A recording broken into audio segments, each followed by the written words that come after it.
Hey, here we go again with this bullshit.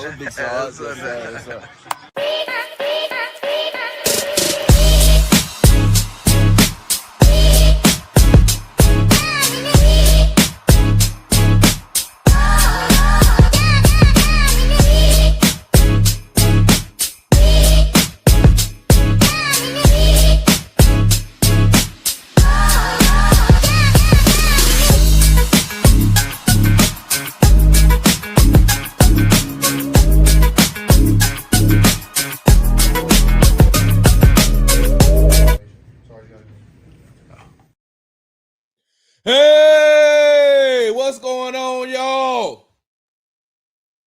You're tuned to the Texas Tailgate Talk Show. I'm your host, Big Sarge. Make sure you follow me on the app formerly known as Twitter and the Big Sarge Sports with a Z at the end. Make sure you follow me on the Tik and the Talk. What's up, TikTok family? At Big Sarge Media. Big Sarge Media. Make sure you're subscribed to the Texas Tailgate Talk podcast and YouTube channel, all one word, Texans Tailgate Talk. Make sure you follow me on Instagram at Big Sarge Sports with a Z at the end. Because you know we do everything for the gram. And make sure you're reading all my articles at theroundtable.io/NFL Texans and BigSargeMedia.com. I got a new feature coming out on Aziz Al-Shaair on Thursday. Thursday. What's going on, y'all? What's up, chat? How y'all doing out there? Give a big Sarge salute to my Twitter family, a big Sarge salute to my YouTube family, a big Sarge salute to my TikTok family. Okay.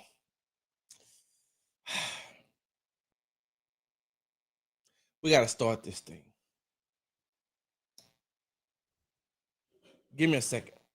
I'm gone off that Celsius. So the Houston Texans do not have practice today. They will start practicing again on Thursday, preparing for their Week 2 matchup against the Tampa Bay Buccaneers on Monday night. It's the first time the Houston Texans are opening their season on Monday Night Football at home. And so this is a, big thing for them. But on Tuesday, we had an opportunity to speak with Houston Texans head coach DeMeco Ryans. We also had an open locker room, right? And so, y'all, I'm honestly and truly trying to keep my composure, because the one thing that bothers me and makes my ass itch is stupidity. Not only just stupidity, but idiocracy. Just dumb shit. Yeah, I know. Hey, YouTube, y'all ain't monetized me. Y'all not gonna monetize this one, And so I get it. I understand, because Sarge has used profanity right off the rip. And guess what? Let me tell y'all something. The season has started. And I told y'all, if there was one thing that I was going to do, is Big Sarge has changed. And I do have respect for everybody. I'm cordial with everybody.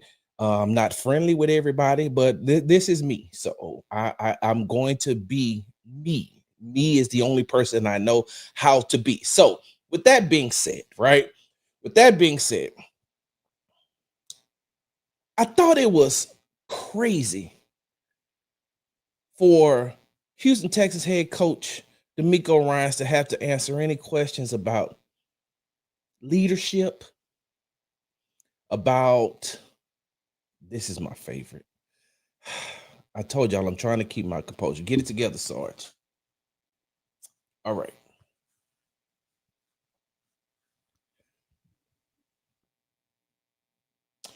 So if you're looking to go viral, if you're looking to go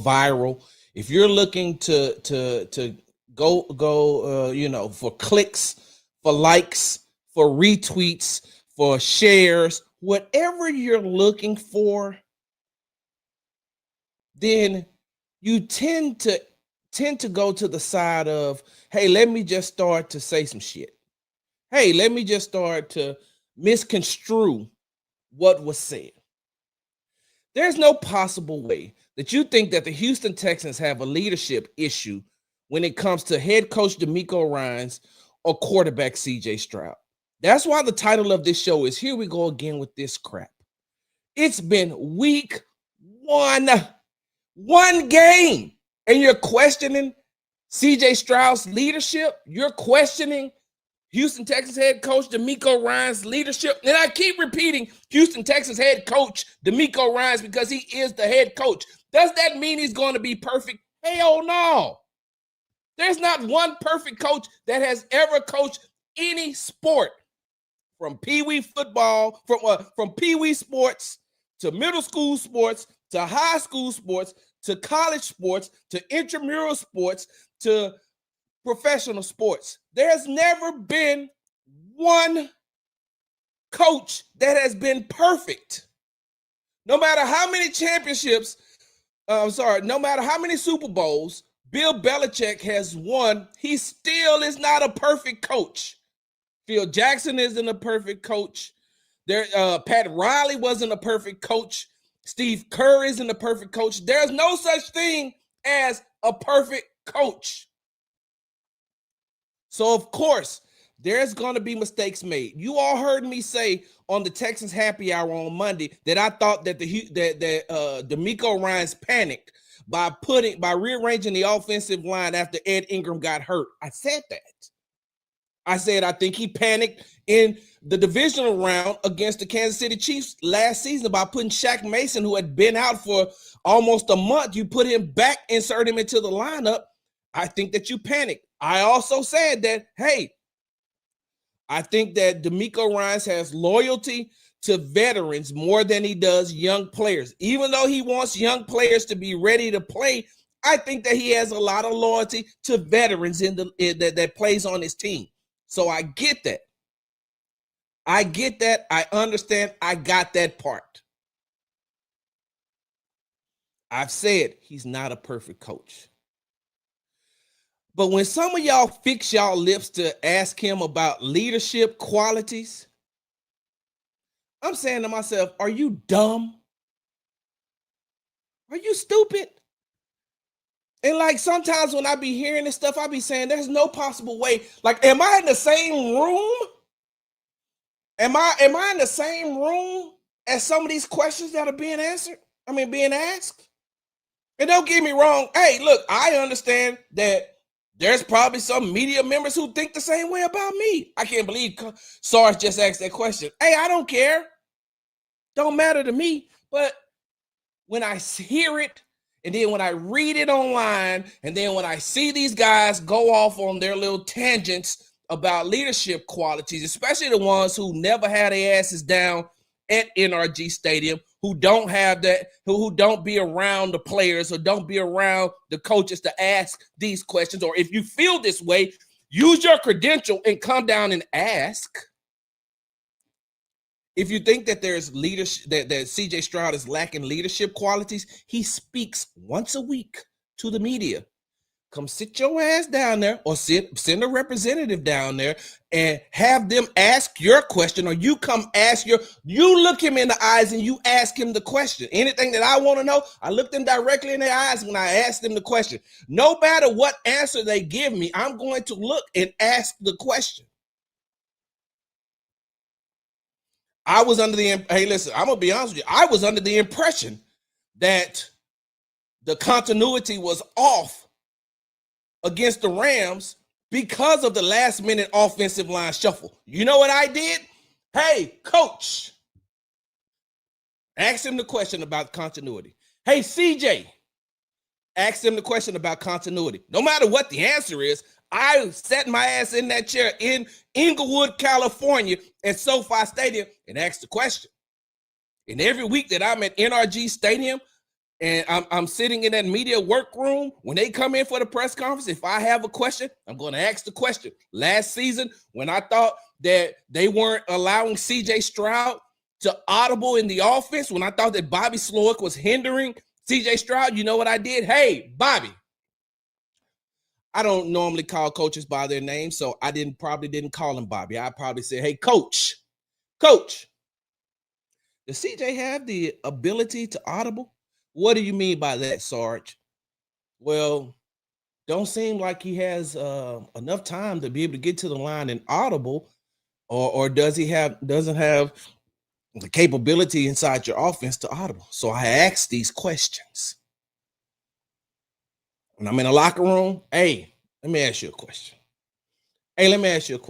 Sometimes on the record, sometimes off the record, but I asked the question so I can gain the general knowledge. So when I come back and I do speak with you all, I can go ahead and make sure that we're here. So with that being said, with that whole rant, with me going on that diatribe, this lollygagging narrative is by far the dumbest shit I have ever heard in my life. Like, I've heard some real stupid shit in my life, but this lollygag one is dumb. Yes, pray for me. Hey, Reverend Brooks ain't in here yet, right? Reverend Brooks ain't in here yet. Whoo, hey, but when Reverend Brooks come into the chat, y'all tell him to pray for me because Sarge been using a lot of profanity. Hand over heart, I'm doing my best. I'm trying to stop using profanity, but sometimes it's hard for me. This lollygagging narrative. All right, thank Tay. Tay says, watch your profanity. Tay in the chat says, watch your profanity. All right, I'm going to watch my profanity. Thank you, Tay. Let me get back to being the professional asshole that I know I can be. God damn it. That's two, Tay. I don't know what I'm supposed to do now. But this is one of them ones. And this is going on the podcast. This is one of them ones. Because I'm so tired of... It seems like every time I turn around, it's, hey, man, CJ ain't this, CJ ain't that, CJ didn't do this, CJ didn't do that. Oh, my God. And now you all are running with this lollygag narrative. You all are running with this lollygag narrative that CJ said, yeah, there was lollygagging in practice, and, you know, is CJ Stroud really a leader? And I'm saying to myself, you're talking about the young man that came in and has won back-to-back AFC South championships, won 2 wildcard playoff games, who has gotten to the divisional round in the first 2 years of his NFL career. That's what you're talking about? You're talking about a guy who has ended his season over the last 2 years in the divisional round of the playoffs under some adversity. Let's not forget that the last 2 divisional games that the Houston Texans have played, they went in injury-riddled. CJ was out there basically playing with 1 wide receiver against the Baltimore Ravens in 2023 and against the Kansas City Chiefs in 2024. Name me the last time CJ has actually been able to get on the field with a full complement of players, and what did he do?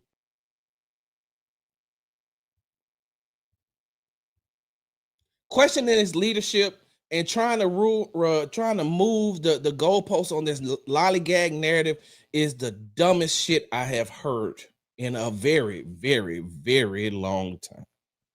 And the problem is some of y'all didn't listen to what he said. You listen to respond instead of listening to understand. And you all have access. Let me tell you something. Hey, let me tell you all something, because this is how some of the aggregators get themselves by and make you think that they're really in the building when they're really not in the building. Some of these aggregators have access to what we media members have.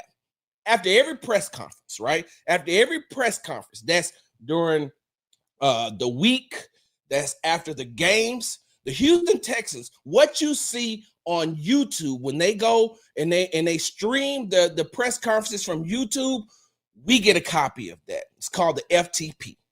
We get the FTP.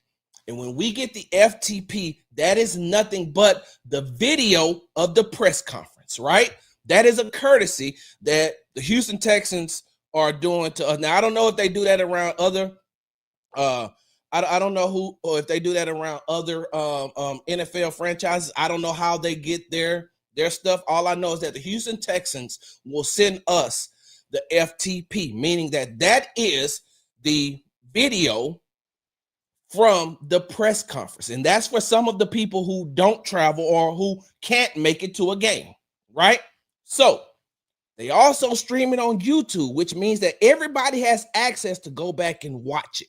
So if you got access to the FTP, or if you got a YouTube account and you go back and you listen to what CJ Stroud said, there's no possible way that you can keep asking the same damn dumb question about lollygagging.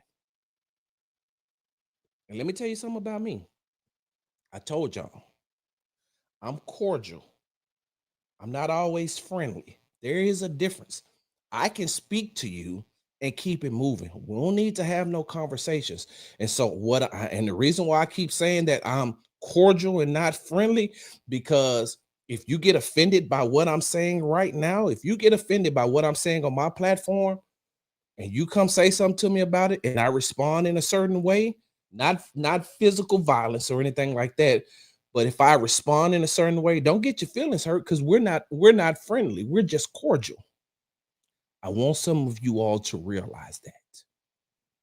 I am a grown man, regardless of how much I, laugh, joke, play around, whatever the case may be. I got grandkids. You know what I talked to my one of my granddaughters about the other day for probably about 20 minutes. We talked about Kraft Blue Box macaroni and cheese. We talked about Fruity Pebbles. And I'm talking about to my 7-year-old. We talked about Fruity Pebbles. We talked about spaghetti. We talked about cake. And then we started talking about what she wants to be for Halloween. And so I got grandkids. So they keep me young, but hey, look, I laugh, joke, play, blah, blah, blah, keep it, but don't get it twisted. Don't come at me sideways. That's just a warning for those of you all who are going to watch this and get offended. Hey, keep it to yourself. Keep it to yourself. Keep it moving. Go on your platform and say Sarge is full of shit, or I don't like Sarge, or do what y'all do when y'all be in y'all little groups together anyway, talking bad about me when, one, I've never done nothing to you, and two, I don't give a damn. I prefaced all that to say this, people. Woo! I've gotten all that profanity out of the way. Let's get it going. So people have access to hear exactly what CJ Stroud said on Sunday. But for those of you all who didn't, don't worry. Sarge got you covered. You know what? Now I gotta stop cussing. Hey, Miss Jordan, I'm not gonna use profanity anymore. She said, "Don't ever let anyone steal your joy." Amen. I'm sorry, Miss Jordan, but sometimes saying, I think that some of these guys are wrong in what they're saying about CJ Stroud and his leadership. Sometimes they just don't get it done, Miss Jordan. I'm sorry. They just don't get it done. Sometimes, a good, well-placed,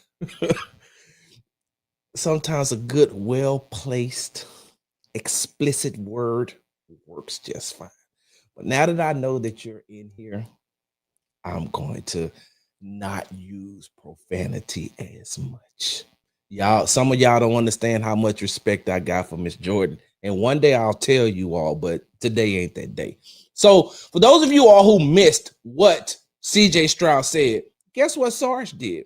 Took the liberty of chopping it up so you all can hear exactly what he said. Okay, so now we have some technical difficulty. Let's go. Why are we taking so long? Don't worry about it. I got it.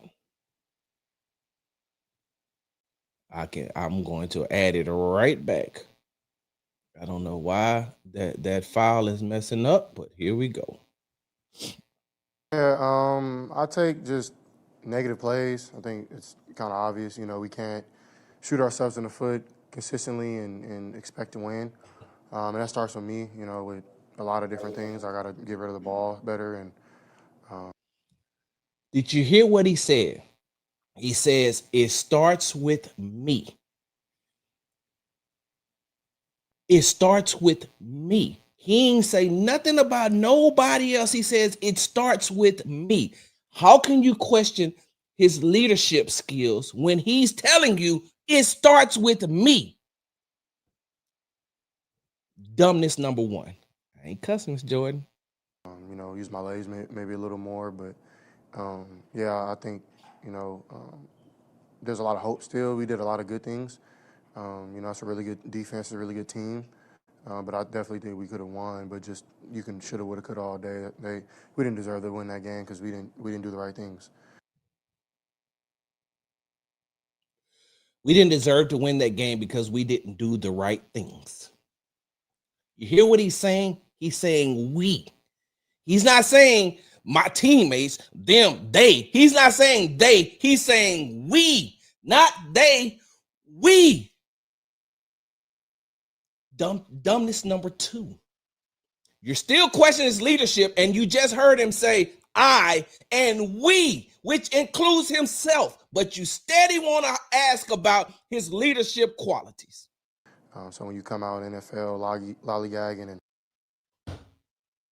Miss Jordan, close your ears. Close your ears. Did you hear what he just said?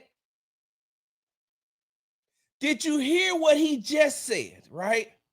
That's why the stupidity of some of you all who are pushing this narrative, talking about he's saying that they were lollygagging in practice. He did not say lollygagging in practice. He said when you come out lollygagging, in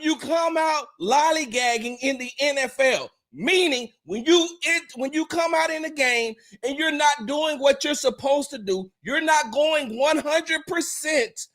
You can't do that in the NFL. He said nothing about lollygagging in practice. Listen to what he says. I'm going to rewind it. Here we go. we didn't do the right things. So when you come out in NFL lollygagging and not going through the motions, that kind of happens. So I think we'll be all right. But I think it's a good wake up call for us. These people had 2 days, 2.5 days to push this dumbass narrative about the lollygagging, right? That's why Coach Ryan said on what did I say? Monday, on Tuesday. That's why Coach Ryan said on Tuesday, lollygagging, I guess since that's the new term that we're using now. He was being facetious, he was being sarcastic, but he heard, he's seen how everybody tried to take this one word and tried to run with it. Let me tell you all this once again. Those who can't create content creates confusion. That's a big Sargism. Those who can't create content creates confusion. So it's easier to create the damn confusion than it is to create the content, the actual content. That's why I don't care. I can do 5 shows in a row of 2 to 3 hours plus, and you're going to get different things for 5 different shows because I can create content based off of what's going on. And it be informative, knowledgeable, and entertaining. And I can tell you the truth. I can tell you what's going on without having to be a troll, without having to push for clicks, likes, and retweets. Let me tell you all something. I told you all this on numerous occasions. I don't get paid by the like. I don't get paid by the retweet. I don't get paid by the reshare. I don't get paid by none of that shiznick. None of it. So the stuff that I put out is genuine. The stuff that I put out comes from me. The stuff that I put out, I stand on it. 10 toes down on business. You're right. CJ did say something about they didn't have a great week in practice, though. That's where they meant the lollygagging word. Yes, King Kobe, they did. And that's why this video isn't finished. Here we go. You mentioned that you feel like it was a wake-up call. Why do you feel like today's outing was kind of a wake-up call for you guys? I just think the way we practiced this week, I think we could have practiced better. I think I love the confidence we have, but there's I don't know. I always say there's like a type of mindset is like, did I do enough? And I think that's a healthy way to be, because then you'll probably do more. So I just, for me, preparing, I got to do a better job. For me, preparing, I have to do a better job. But we're still questioning his leadership. But do you hear what he's saying? For me, I have to do a better job. He didn't say, hey, man, my offensive line that was getting me killed throughout training camp, that an offensive line rotation that was getting me killed during training camp started the game in week 1. He didn't say that. He said, meaning he knows he didn't play his best, meaning he knows that he could have done more. He knows that he has to go back and review the film to see where he messed up at.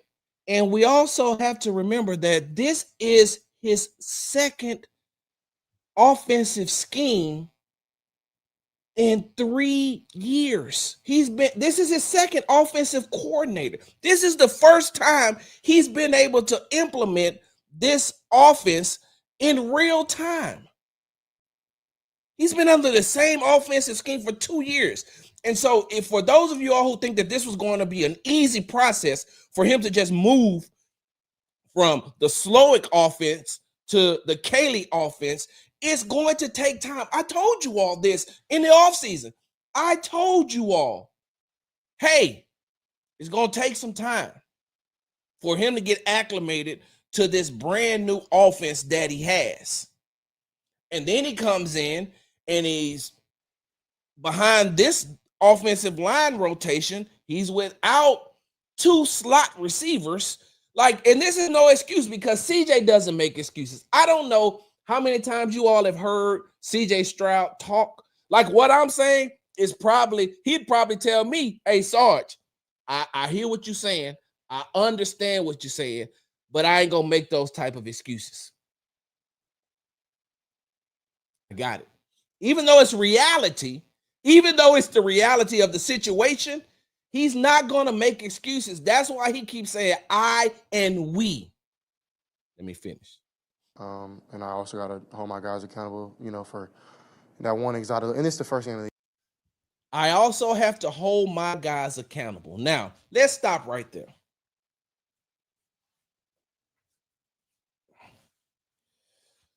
Some of you all have screamed out how much you respect quarterbacks who hold their teammates accountable. I just watched a video clip of former Miami Dolphins offensive lineman Richie Incognito talking about how Minnesota Vikings quarterback J.J. McCarthy was calling out his offensive lineman and how much he respected that as a former offensive lineman by saying, hey, I appreciate these guys who hold me accountable. How many times did you see Tom Brady talking to his players on the sidelines, and at the end of the game would come back and say, yeah, I did it, but I also know that I have to play better, right? So when you look at quarterbacks like Tom Brady, who holds his players accountable, when you look at Aaron Rodgers, no matter how you feel about him personally, he holds his teammates accountable because he holds himself accountable. Patrick Mahomes holds his teammates accountable. Josh Allen holds them accountable. What are we talking about here? Joe Burrow holds his players accountable. Side note, we're going to have a conversation about Joe Burrow Because if y'all are killing CJ for the way that he played against the Rams in week 1, and y'all ain't seen what happened to Joe Burrow against the Cleveland Browns in week 1, especially in that second half, y'all gonna have to go back and take a look at that. I digress. You want these other quarterbacks to hold their players accountable, right? You find that leadership skill and quality in holding these players accountable while holding themselves accountable, and you're still questioning CJ Stroud's leadership. You're still questioning his leadership. Oh, Sarge, you're just caping. You're just caping for the Texans because you have a credential and you have the access, and you know that you don't want to go back to NRG and have to hear blase this and blase that. Okay, so if you think that, right? If you believe that, then tell me where I'm wrong. Tell me where I'm wrong. I am open to hearing everybody's opinion. And I'm going to tell you exactly what I tell everybody else. Hey, I respect your opinion. I just disagree with it because it's your opinion or it's my opinion. It's not our opinion. If we don't see eye to eye on our opinions, it is okay to disagree. That's the one thing that I can never understand when it comes to sports, politics, and different things like that. If you're if you are in an opinion-based conversation, or some of you all call it a debate, you can't tell anybody that they're wrong for their opinion. It's their opinion. When you start bringing in facts, that's something totally different. But you can't tell somebody that their opinion is wrong. It's theirs, not yours, not ours. It's theirs. That's why I always say, hey, I respect your opinion. I just disagree with it. So with that being said, I'm giving you the facts. But if you don't like my opinion, let's talk about it. Yeah, we got a lot of exotic looks we did not expect. They did too, but they made the play. So you can come up with a million excuses. We got to just be better. How many times I got to prove this? How many times do I have to keep showing you that this guy is a natural leader? And from everything that I've heard from, let me tell you something. 2023. Shout out to Jonathan M. Alexander from the Houston Chronicle, who wrote an amazing article about CJ Stroud's high school. CJ growing up in Rancho Cucamonga, and he went back and talked to his Pop Warner football coach and talked to his head coach during high school. I had an opportunity to speak, and then once I find that video, I'll dig in my duffel bag and I'll pull it out and I'll reshare it. I had an opportunity to speak with CJ Stroud's high school coach, and what he told me, and this was in 2023, CJ had brought him and his family out to a home game, and I had an opportunity to speak with him, and he said the one thing that I loved about CJ Stroud, the one thing that I loved about CJ when I first met him is he had a quality about him that made the players want to follow him. He had a quality about him that as soon as he stepped on the field, those players said, all right, we know who's who. Let's get it. Let's go. Sound familiar? Because if I'm not mistaken, when DeMeco Ryans first came into the league, when he was a rookie with the Houston Texans, do y'all remember what his nickname was? Don't worry about it. Look that up. Google that. It's free. Safari, Firefox, DuckDuckGo, whatever browser you use to look up your stuff, your information on. But his high school coach told me that. I've spoken with some of CJ Stroud's former college teammates. I speak with all the time a guy that played with him at Ohio State and Cade Stover. Ooh, Reverend Brooks, I'm glad you're here. I'm glad you're here because now I'm glad you wasn't here before because I was doing a lot of cussing. Pray for me though. I always ask you to pray for me. But they'll tell you how much of a leader he was in college. And it's the teammates he has now tells you how much of a leader he is right now. So what are we talking about with this leadership stuff? Well, what are we talking about? CJ Stroud isn't a leader. Wish I got a dub here. When you kind of felt like the urgency wasn't there, or wasn't at the level you needed it to be at least as an offense, what did you just kind of do to try to get that jump started to get the urgency more there from the offense? Yeah, for me, I think in those type of moments, there's things vocally that need to be said. But I think for me, I think execution breeds energy. So like when you're not executing, who is going to be smiling and running around having energy? You got to execute. So I think that's the point. Is like the execution goes up, the energy goes up. And even in times, because it's NFL, they get paid too. We're not going to always be on the other side of good. We got to have a certain type of tenacity and grit to push past the negativity and push past the negative plays. And I think we'll do a better job at that.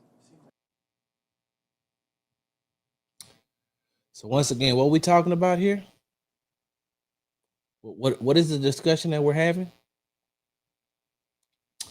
There's a young man, and I'm not going to say his name because I actually like him. I think that he's very funny. He's very, very knowledgeable. He is knowledgeable, and he knows how to use stats to his advantage because I tell him all the time, hey, bro, stats can be skewed to whatever you want them to be. When I'm watching my news shows that I be watching, when I'm trying to keep up with what's going on in the world and they bring up these polls, I just start laughing because you could bring up a poll for that for your benefit that will be used to push whatever narrative and agenda you're trying to push. So when they bring up these polls, we poll blah blah blah this many people, and stats can be skewed, right? I tell people that all the time because, like in the NBA, right? When people say, "Oh man, we gotta use championships to determine greatness," well, Robert Ory has 7. Is he considered a great? How many does James Jones have? Is that his name? James Jones, who got rings with LeBron. You probably don't even remember who that is. So if we're using championships to equate to greatness, then I can bring out a number and use that. So, but there's a guy, right? He covers the Packers. He covers the Packers. I used to work with him. He was a colleague of mine when I was on that former show that I was on. And every time he wants to push his numbers, as far as the likes, the clicks, and the retweets, every time he wants to push his numbers, he says something bad about. He said he uses a comparison between Jordan Love and CJ Stroud, and then he starts to talk about CJ Stroud. And I say every time I see CJ Stroud name pop up on his feed, I say your numbers must be low because now you want to engage with Texans fans so you can pick your numbers up. Every time he wants to pick his numbers up, he criticizes or finds some way to criticize CJ Stroud. Sound familiar? Does it sound familiar? All I'm saying is that young man is not above criticism. He will tell you that.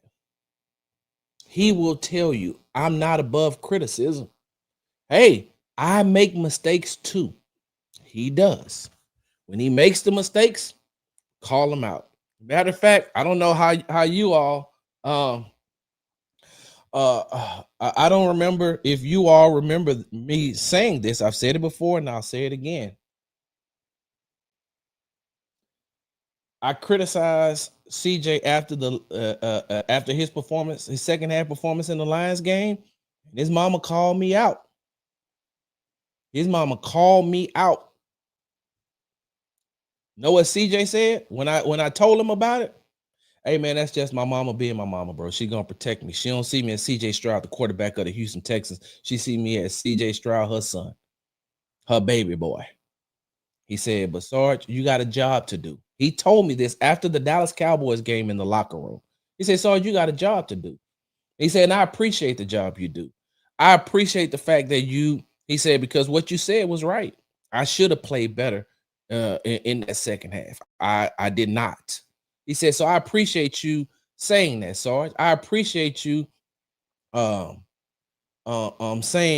being honest in your reporting. We talked about it. I left. I went over to go talk to Derek Stingley Jr. and Jalen Petrie. And in the midst of me over there talking to them, my name was called by CJ saying, Sarge, come here, come here, come here. So I left from talking to them, went back over to CJ, and we had another conversation about him saying, hey, man, I just want to say again and reiterate, I just want to reiterate the fact that you're doing what you're supposed to do. I come on here and I told you all, when I am doing this job, I am not a fan of no team. When I'm doing this job, I don't have a team, because being professional requires me not to be biased. I have to be unbiased in my job. So I got to report on what I see. And so it benefits me no way, no how, just caping for the Houston Texans all the time. I'm coming on here and I'm gonna tell you, hey, look, they didn't look good. On Sunday, when I went back and I watched, because I go back and I watch, look, just because I don't put out all the clips like everybody else does, doesn't mean that I'm not watching. I went back and I watched, and CJ left some plays on the field. He did. He left some plays on the field. He said that, hey, I got to play better. And so notice, though, the trend of some of these confusion creators. I ain't calling them content creators. I'm calling them confusion creators who come out here and they want to put this narrative up of CJ is doing this and CJ is doing CJ is not a leader, and CJ said they be lollygagging in practice, and that's not what CJ said. Hold on, y'all give me a second. I gotta find something. Let me go to my page. I'm gonna share this because I put it out yesterday, but my Twitter has been tripping. Where is it? I know I put it out. Didn't I put it out? I did not put it out. But you know what, y'all? Hold on. I think what I do have, though, is the video. Give me 1 second, please. Drum roll, please. Doo-doo-doo-doo. Oh.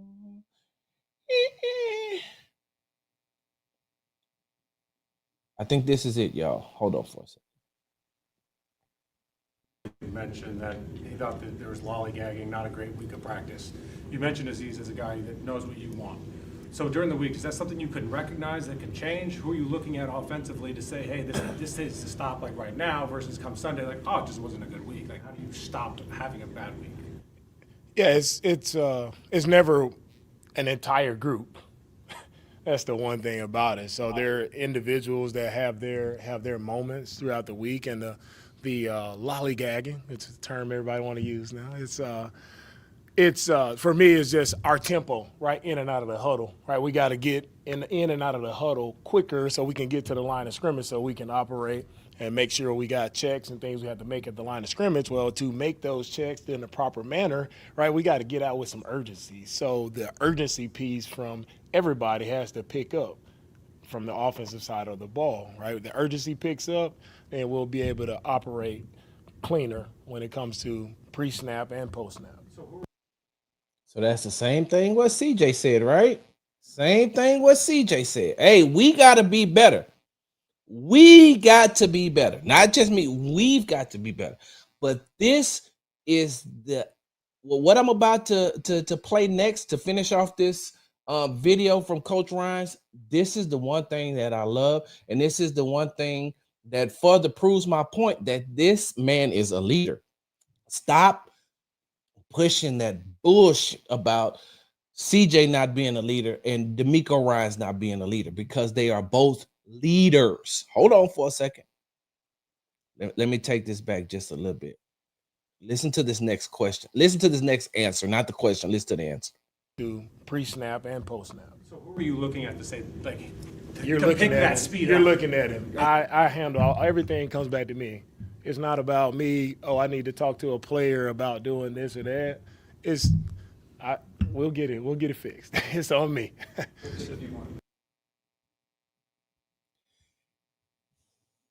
Me.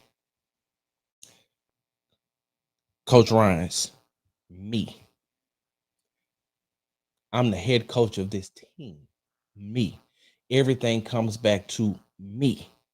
I'm taking accountability for whatever. I'm not even on the field, but whatever goes on the field, me. Penalties, me. Bad plays, me. Notice how they'll never question his leadership when the team is doing great. Notice how they'll never question CJ's leadership when the team is doing great. Notice that. But as soon as something happens, now we're questioning. This is about as this shit is dumber than when they said CJ was injured because he wasn't throwing in OTAs in minicamp. Dang it, I cussed again. Sorry. I don't get it. I don't understand. It is by far one of the dumbest narratives that is being pushed after 1 week. It has been 1 week of NFL football. One. There has been one regular season game. They're 0-1. Hold on, though. It gets better. Listen to what Coach Ryans had to say when I asked him about when I asked him, give me a second. Listen to what Coach Ryans had to say when I asked him about the reaction of, the fans after 1 week. Give me 1 second, you all. Here we go. Let me play this. Start this over right here. Okay. Game. How much do you emphasize, hey guys, it's only week 1. We still have a whole lot of football left. How do you tell them, hey, it's just one game, let's move past this and get on and move on to Tampa Bay? Yeah, Sarge, thank you, man. That's the nature of our business, right? Man, you lose, fire everybody, trade every player, right? You win, going to the Super Bowl. Like, then the next week, everything, I get it. Like, that's the nature of our business. It's exciting because you have so many different outlets, so many different people have an opinion. So many people love football. So I love the passion. I love the energy that comes with this. I love the passion. I love the energy that comes with this. So he's saying he gets it. Hey, I understand.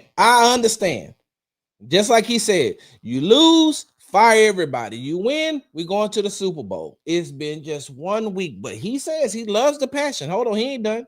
Right? It's fun, man. We really enjoy this, and we understand the seriousness of it as well, right? But to that point, the realistic point is one game. It's week 1. The building isn't burning down. It's week 1. We go back and we fix what we need to fix, come out and do the things that we can control. That's the main emphasis for this week. How can we just control the controllables and press forward? And now we have a chance to truly compete. Now let's see what happens. Yeah.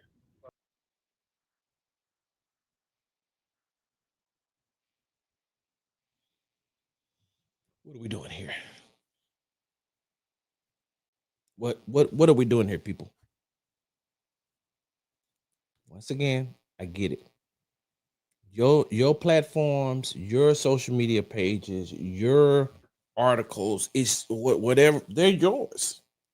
Hey, do with it as you will.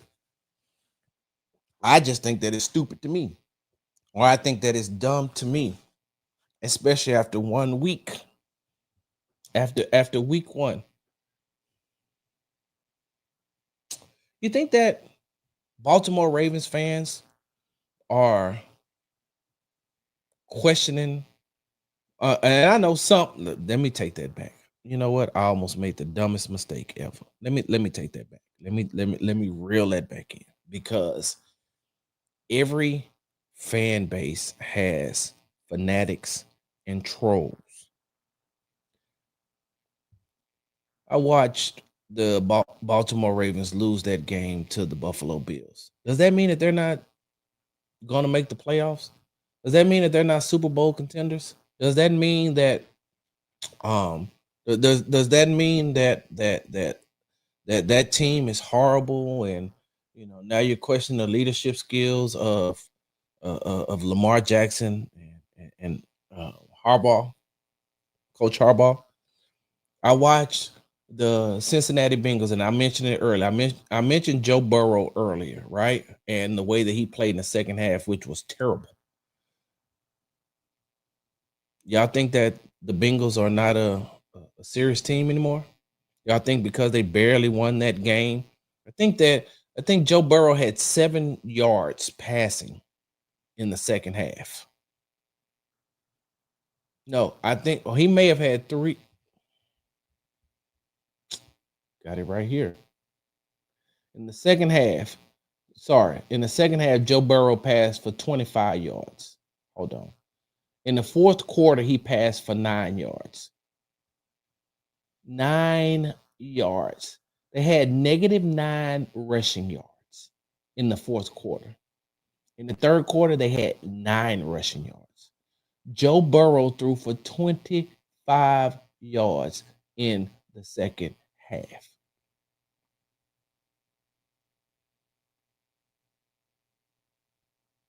Y'all think that everyone is questioning his leadership skills, or you think that everyone is questioning what he can do or what they will be by the end of the season after week one? Y'all have to stop with these instant reactions. Y'all have to stop with trying to get these, to try to get these viral moments, trying to get not only get these viral moments, but to get these hot takes off, hoping that a bigger outlet will see something that you said and pick it up.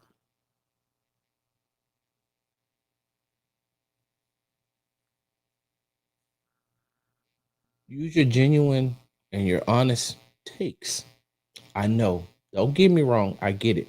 Negativity sells. And I'm sorry, y'all. I'm not a negative person. I can't.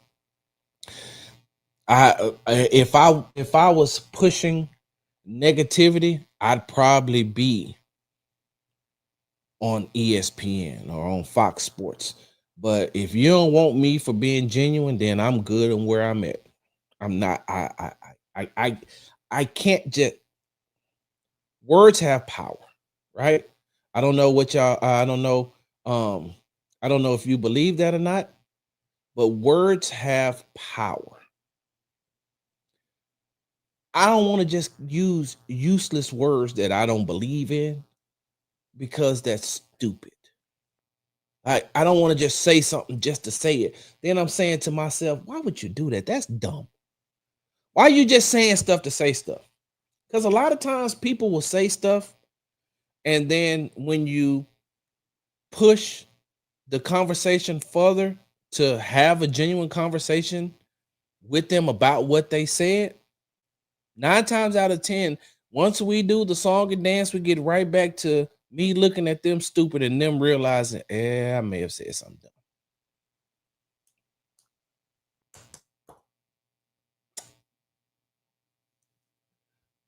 Not using words just to be useless. I believe in the things that I say. I believe in the takes that I make, and all my takes aren't always good. They're not. Hell, I think I got called on a take. Freezing cold takes put something out about something that I said. Who was it about? Anthony Richardson. Something I said about Anthony Richardson. At the time, that's what I believed. And if it's wrong, it's wrong. Cool. I'm cool with that. Hell, I was the president of the Kiki Kuti fan club. I was. I thought Kiki Kuti was going to be great in this league, and he wasn't. I stand on that now. I stand on that take now like I did when I first said it. And if it's wrong, it's wrong. But damn it, I've had more right takes than I've had wrong takes. I'm just saying.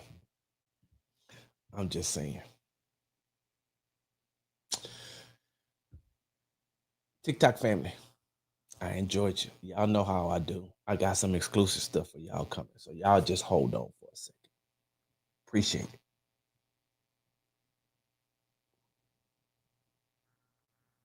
Ooh, I earned 1 penny on that live. So now, because this is the Texas Tailgate Talk Show, and it will be in podcast form, let me say this. You've been tuned into the Texas Tailgate Talk Show. I'm your host, Big Sarge. Make sure you follow me on the app formerly known as Twitter at Big Sarge Sports with the Z at the end. Follow me on the Tick and the Talk at Big Sarge Media. Make sure you subscribe to the Texas Tailgate Talk podcast, all one word, Texans Tailgate Talk. Make sure you follow me on Instagram at Big Sarge Sports with the Z at the end, because you know we do everything for the gram. And make sure you're reading all my articles at www.bigsargemedia.com. Big Sarge, I'm out. Okay. Now that I've timestamped that one, give me a second, family.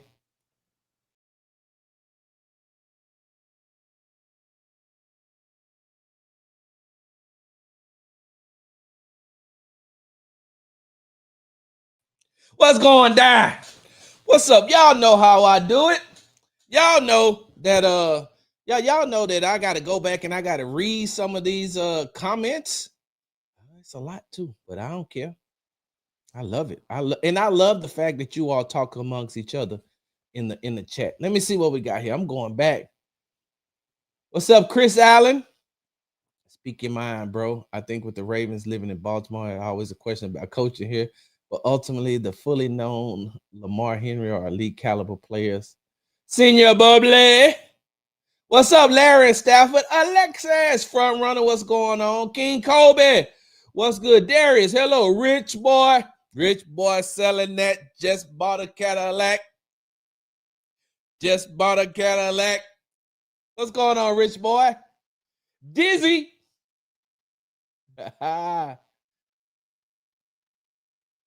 King Kobe says, real fans knew this offense wasn't going to take off the first game. If Dare didn't lose the ball at the end, we'll be singing a new tune. Hey, I got a chance to speak with a defensive player, Texas defensive player on yesterday, and he told me, Sarge, you know, if we score, the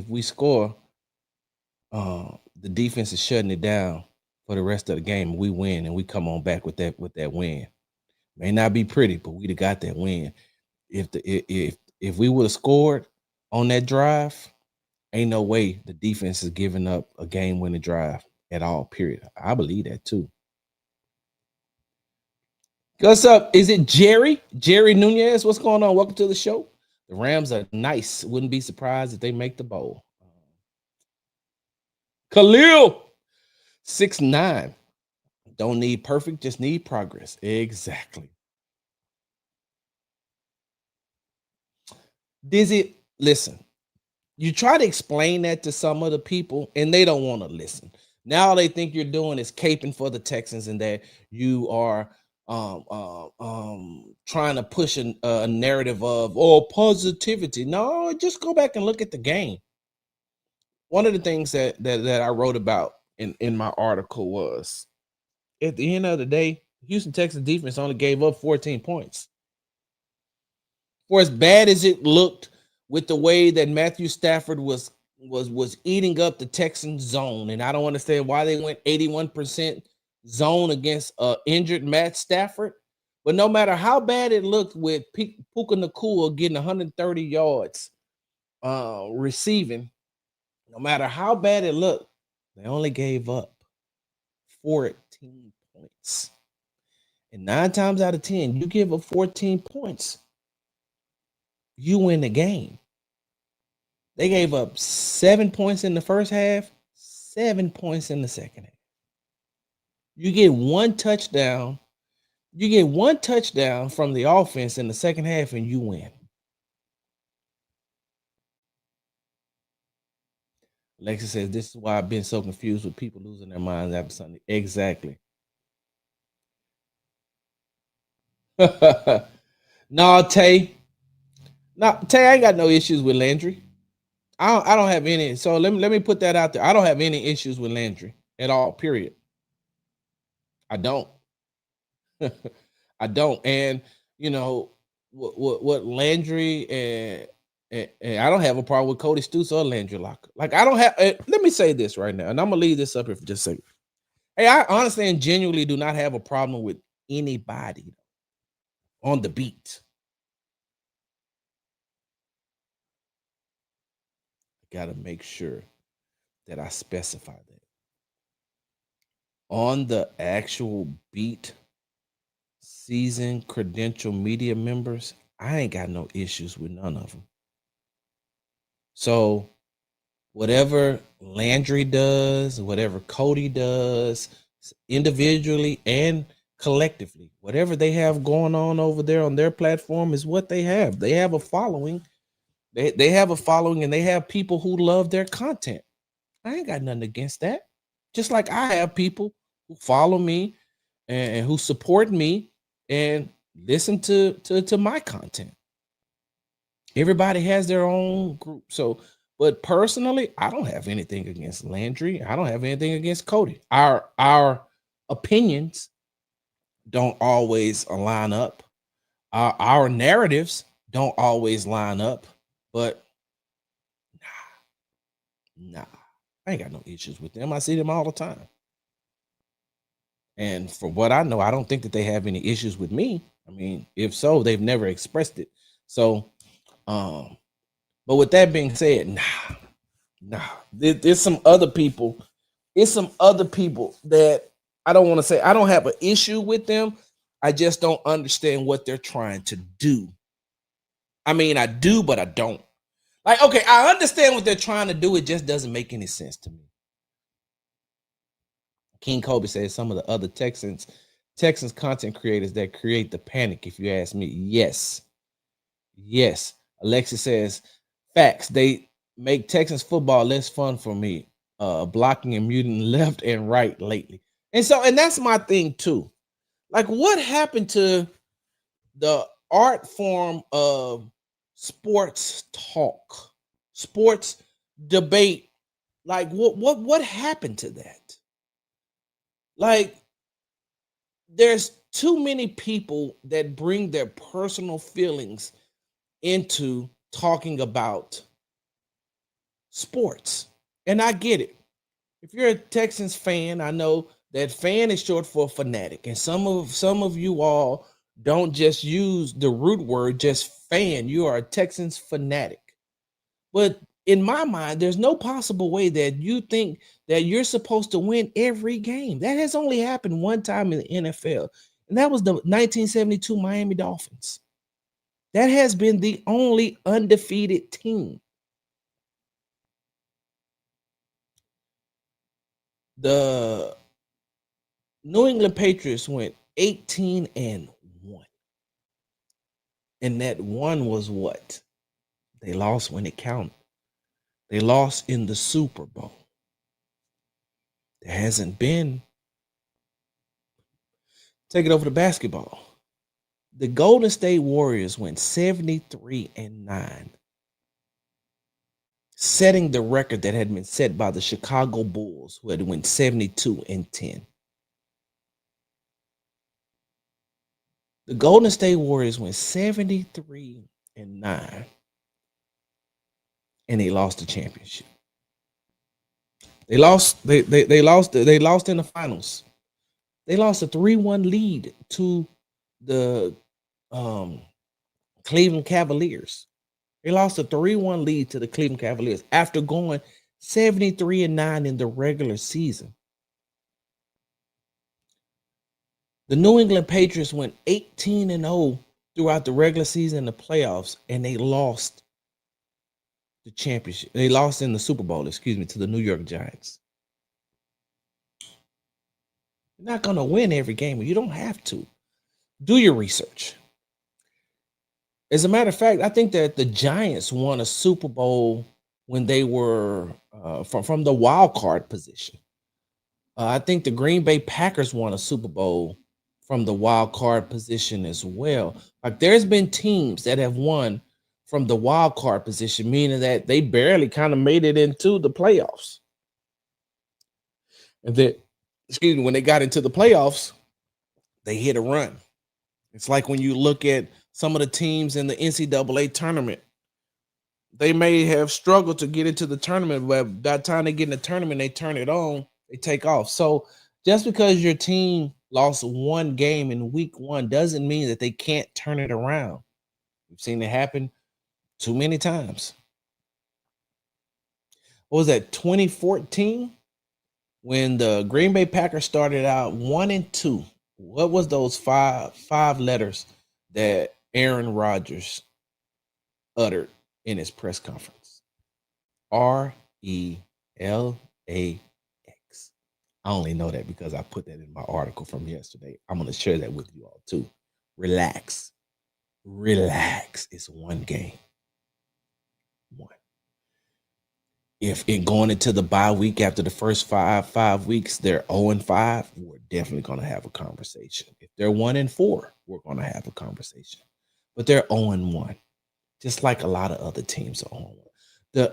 Look, there are two teams that are 0-1 right now that are still Super Bowl favorites. The Kansas City Chiefs are 0-1. The Baltimore Ravens are 0-1. Do you think that they think that their season is completely done? And I'm not saying, and I don't know what the Texans' end results are going to be, but all I'm telling you is it's only week one. Why are you all acting this way? Ashley Knuckles, what's going on? And Tay says, watch your profanity.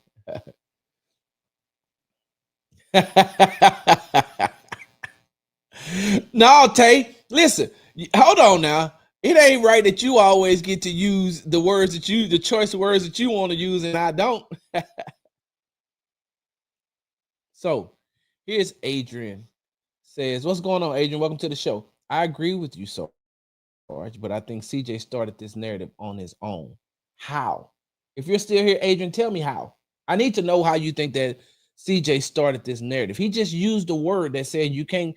He used another words for saying, hey, you can't come out. Okay. Let me ask you this, Adrian, and I'm just asking. Matter of fact, let me ask the rest of the chat. So if CJ said you can't come out with a slow start in the NFL, you can't come out starting slow in an NFL game and expect to win, you think that the narrative would have still been the same, or they wouldn't have picked up on that? The word lollygagging is what everybody. Matter of fact, I don't even think that a lot of people who are pushing the narrative about lollygagging even knows what lollygagging means. So if he'd have said, hey, you can't have a slow start in any NFL game and expect to win, I don't even think we're talking about this. But the word that's being used, and I get it. Let me tell y'all something. Like I said, I create content. I can take that lollygagging word and spin it to a way where it makes it look like the Texans didn't practice at all throughout training camp, through preseason, and all they did was show up to the facility to watch TikToks. I could spin that. But then if I spent it, then it wouldn't be genuine. And it wouldn't be within the context of what CJ said. That's the part I don't like. You're not using what he said in context. And that's what's got this whole narrative out of bounds now. 119 dozen, what's going on? Says CJ, DeMeco Ryans, CJ Stroud, ride or die. Time is, I gotta get to King Kobe said to me, CJ identifying people lollygagging in practice shows a form of leadership to me, especially if he called them out on. And that's the thing, though, King Kobe. He didn't say that they were lollygagging in practice. He said that they were lollygagging that they came out lollygagging, himself included. They don't want to talk about that, Ashy Knuckles. They don't want to talk about that because it doesn't fit their narrative. I had to tell one of the radio guys who does an outstanding job of he. So I had to tell. I responded to a post that Lance Zerline from ESPN Radio 97.5 said. As he was talking about the offensive line, and I responded, and don't get me, listen, I like Lance. I think Lance is by far one of the smartest guys I've ever met when it comes to this NFL stuff. His draft knowledge, his player knowledge is on point. And if I'm not mistaken, I think I think his dad was a coach, so he's been around football for his entire life. But I had to tell him, I think that what he was saying was wrong, because, and I said this, and I put this in my article, that lineup of Cam Robinson, Laken Tomlinson, Jake Andrews, Titus Howard, and Ariante Ursery, and that's with Ursery at the right tackle, Cam Robinson at the left tackle, was getting CJ destroyed in practice. Y'all remember how many times I'm saying defense won again, defense won again, defense won again. Well, the offense made a couple of plays in the second half of practice, but by far the defense was winning. That was that lineup. That starting lineup for Sunday's game against the Rams was the offensive line unit that had CJ running for his life or looking for ways to make plays all the way until Cam Robinson got hurt in the first practice at Greenbrier. He got hurt through practice, and they had to take him out of practice. And you remember after that, he sat out for like 2 weeks, two and a half weeks. When they made that shift and they put Ariante at the left side, the left tackle, and put Titus at the right tackle, put Ed Ingram at right guard, things started to change. I reported on that. If you go back and you look at my time when I was in Greenbrier in West Virginia, I told you, hey, this is the first time I've seen CJ look really, really good in practice. But he's having the protection. He's having the protection and time in order to execute plays. And that takes me back to why I said that I feel like the Texans panicked, because instead of just putting Juice Scruggs there, and I get it, listen, I don't know why they don't have faith in Juice Scruggs. He may not be up to what they believe, but if you believe in Cole Popovich, then you know that Cole Popovich should have him ready. Cole Popovich has had him as long as he's been here, so he should be ready. But you also got to give him an opportunity and a chance instead of just panicking and shuffling the whole line and putting people in places that they ain't used to playing. You can't, yes, Ariante Ursery is a swing tackle. He's had one NFL, he played in one NFL game. And you didn't even give him time to develop his habits on the right side of the line to get himself acclimated to playing at the NFL speed. Playing right tackle in college and playing right tackle in the NFL is two totally different things. And at least if you keep him at his natural side on the left side, he can use some of the things that he has used in the past from the time he started at left tackle to help him get through. You're comfortable, right? You're comfortable until it's time to take that next step. When kids learn how to ride a bike, you don't just put them on a bike and just tell them to go. What do? You got to give them training wheels. The training wheels teaches them how to keep their balance while they're pedaling. It teaches them how to shift their weight to be able to stay upright and to move where they need to move. And when it's time to turn, you teach, right? Because turning, you still got the training wheels. And once you take the training wheels off, you're so used to riding the bike with the training wheels. Once they take the training wheels off, you're just naturally riding a bike. You can't just throw Ariante Ursery out there and say, hey man, ride this 10, here go a 10 speed. I ain't even talking about like a Huffy or a Mongoose. Y'all too young to remember those. I'm not even talking about a regular bike. I'm talking about like one of them Tour de France bikes. Hey, here you go. Hop on this, go win the race. Go win the Tour de France. I know, Dizzy. I stopped. I calmed down. Let me see. Tay said CJ ain't had an average offensive line since his rookie season, nor has he had a running back one in addition to wide receiver one and wide receiver two all at the same time on a consistent basis. Exactly.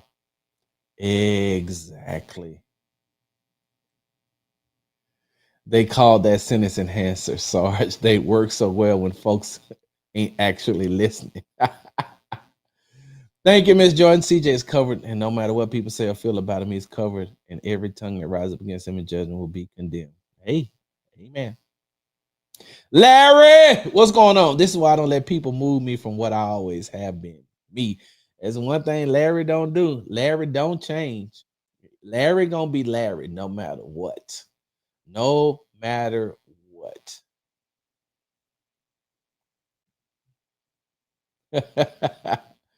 Oh man. Appreciate that, River Rat. River Rat says, I love your videos. Appreciate that. Everyone saw his leadership as a player and in San Francisco, but we have been a heavily penalized team since DeMeco has been head coach. But that's discipline. Leadership and discipline are different. Plus, it's only week one. And Roto, I hope I'm pronouncing that right. Roto, let me say this.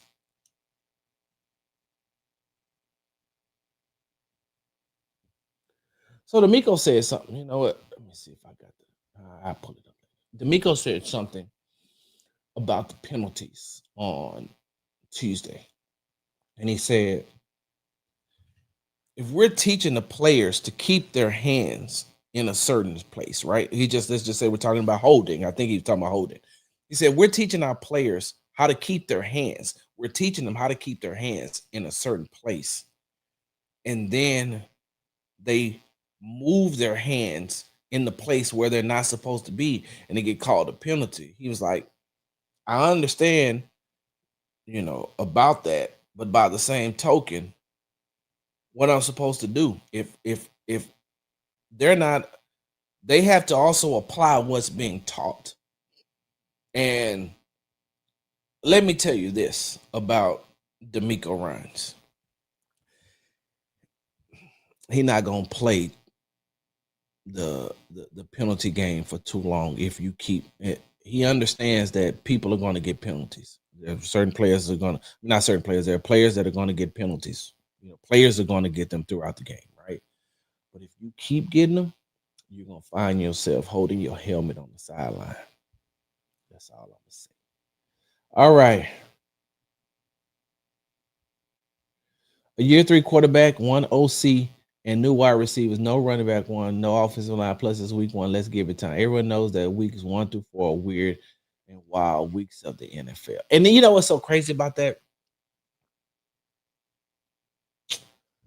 I was having a conversation with a former player.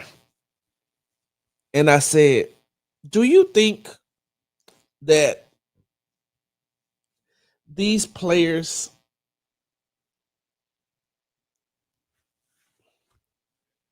do you think that week 1 is like their preseason game? I say because in the preseason, a lot of times these players only play maybe a half, if that much. Sometimes they only play a quarter. And so in week one, that's their first real time of getting back to real NFL action. I said, do you think that they would benefit from playing more? He says, it's 50-50, Sarge. Because on one hand, they would benefit from playing more because of the conditioning aspect, getting your body used to, contact like that, getting your body used to contact like that, and just getting back into the flow of playing the game. He says, so yes, they would benefit from playing more in the preseason. He said, but the problem is you risk them getting injured and losing them for regular season games. And so most coaches would rather err on the side of caution and let them figure it out or work it out in the first game than they would in the preseason. And if you go back and you look, that you've seen so much, there was a lot of sloppy play, not even just with the Houston Texans, but there was a lot of sloppy play across the NFL. I can't name you.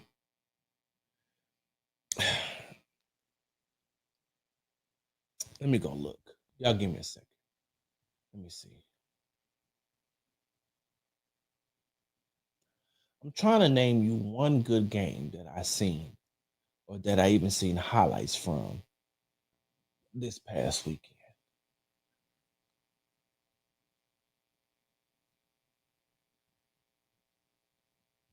I can't. And I expect it to be more the same moving forward.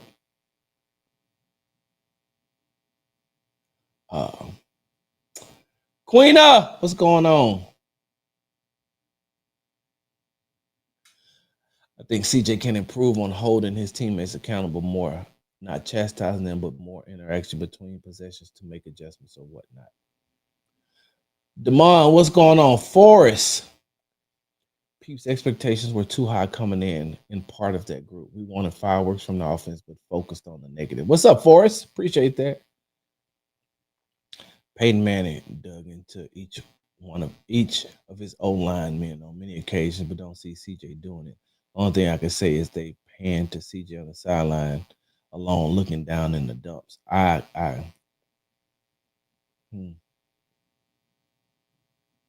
don't remember that. It seems CJ is too emotional. His emotions on the sidelines come off as negative. Hey, Forrest, if you're still here,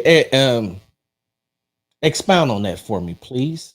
What you got, Larry? As much as I hate losing and voice my opinion about it every game, that Rams game did not discourage me. It actually left me believing they are in the process of figuring this shit out on the offense side of the ball. And that's what I'm saying.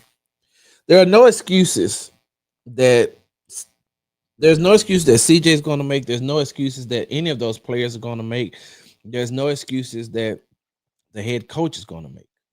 Just like when I asked Nico Collins on Sunday about the Dare fumble, and he said this game didn't come down to just one play. This game didn't come down to just Dare fumbling.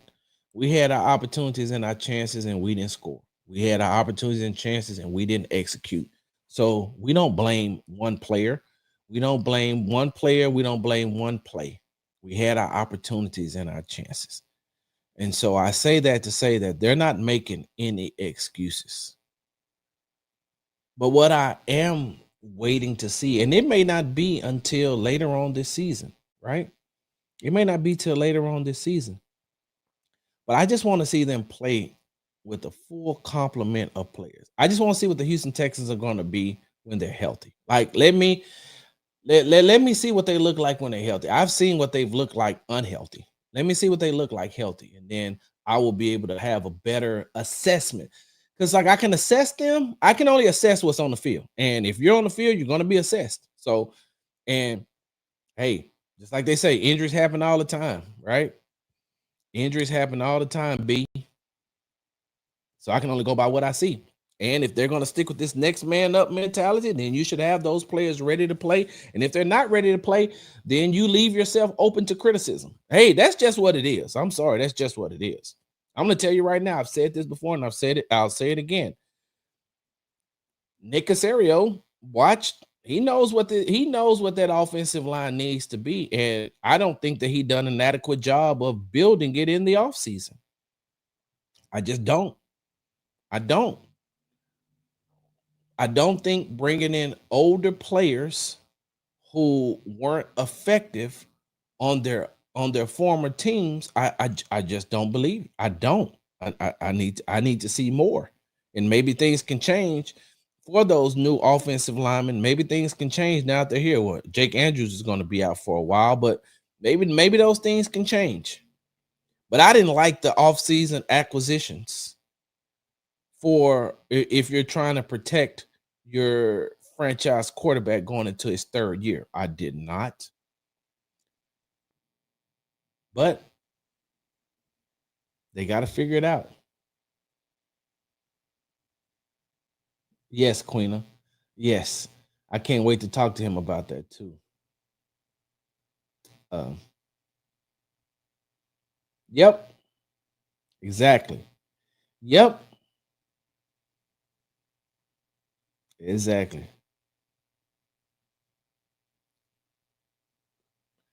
Man, that last drive when Dare lost the ball, the offense was looking pretty decent. Kind of like things were coming together for it. Yep.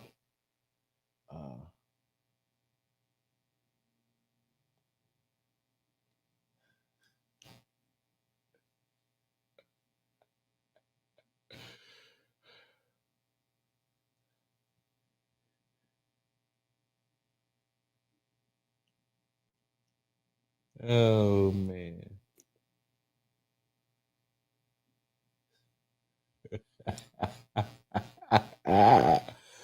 Oh my God. Facts. Hey, but I will say this though. I didn't look at them going up against the I didn't look at them just because they were playing the Miami Dolphins on what they did. I was just looking at the play concepts. I'm just watching not the results. I'm just looking at the play concepts. And there was some really good play concepts. And they leaned a lot to what Daniel Jones is strong at.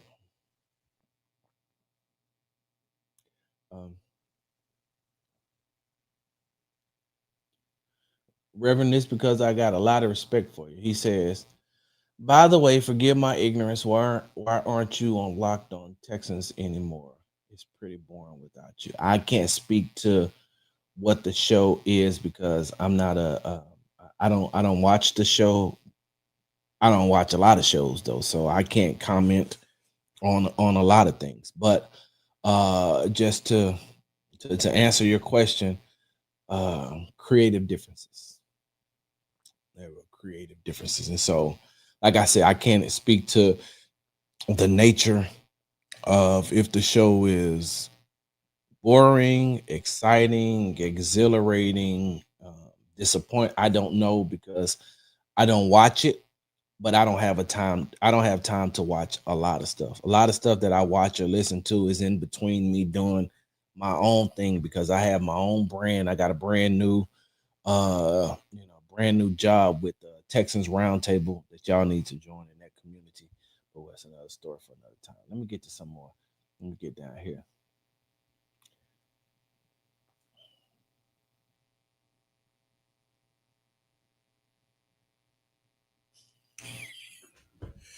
Hey, Sean, why are you always late though? Like, let's talk about that. Why are you always late? And that is the sentiment of a lot of Texans fans. But why are you late, man? I'm gonna need to start. Look, I'm gonna start telling you the show starts at 4 when it really starts at 6, so we can get you to the show by 6.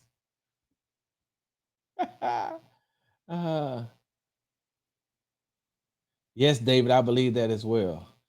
Miles in that cognac. Let me ask you this, Sarge. Why did they change the entire lineup because one guy got injured? Let me stop the question. Let me stop right there and answer that question. I don't know. That's the same thing that I wanted to know as well, and that I am going to find out when we speak on Friday. I think we speak to the coordinators on Friday. So that's one of the questions I'm going to ask Nick Caley. Why did you all rearrange instead of just replacing? I'm going to ask him that. So I don't know. And I've said previously, and I'm about to put out a clip from the show on Monday. I think they panicked. I think that the Texans panicked. I wrote an article about it too. I just think they panicked. Why didn't they just keep the lineup the way it was, insert right guard, and put a running back next to CJ to protect? That is, listen, common sense ain't all that common, Miles, and that cognac. I don't know. I just like saying that. What's up, Angel? Eric Lacey.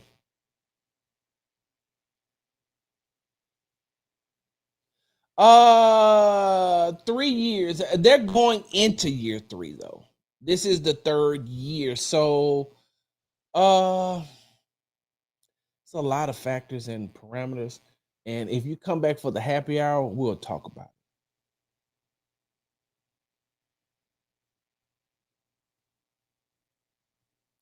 it. Penalties are a single step effort undisciplined team, right? Let me see. What else we got? What else we got here?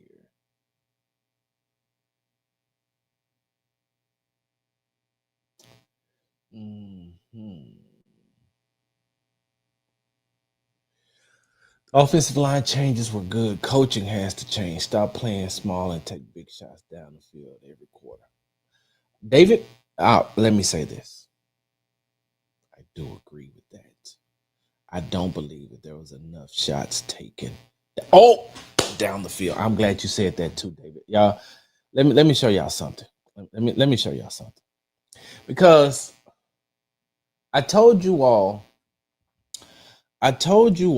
that the interception that was made by Kobe Durant wasn't on CJ, and it wasn't on CJ, and it wasn't on Jaden Higgins. It was just a great play made.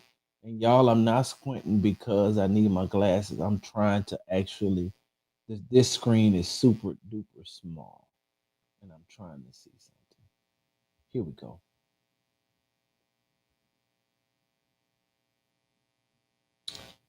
Before I get up off of here, I want you all to pay attention because there's a lot of criticism towards CJ for throwing this ball. There's a lot of criticism towards Jaden Higgins for not hanging on to it. And I want you all to take a look. Just look. Just look. CJ made the right throw. He high pointed the ball to a big wide receiver with a big catch radius, right? Jaden Higgins made a great catch. But the one thing that I want you all to notice is how high is he off the ground? So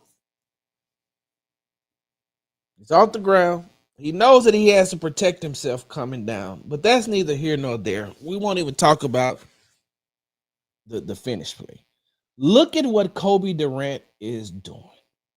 Do you see where his right hand is?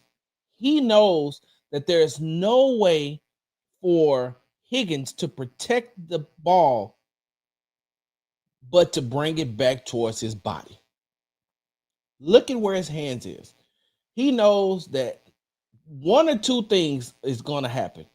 Either he's going to keep the ball right there, and when he hits the ground, it's going to pop out, or he's going to bring that ball towards his body to protect the ball. So look where Kobe Durant puts his hand. He's looking to make a play. He's looking to either knock the ball out of his hands or take the ball away like he did. But please stop this narrative of CJ made a bad pass and Jaden Higgins needs to be better or whatever the case may be. Even if he catches this, ain't no telling what's going to happen once he hits the ground. But let's not take away from Kobe Durant making one hell of a play. let's not criticize CJ or Jaden aside, because now you're not giving. This is a great football play. I'm a football fan, y'all. I'm just telling you, like the TI is. That's a great play. That is a great play. All right.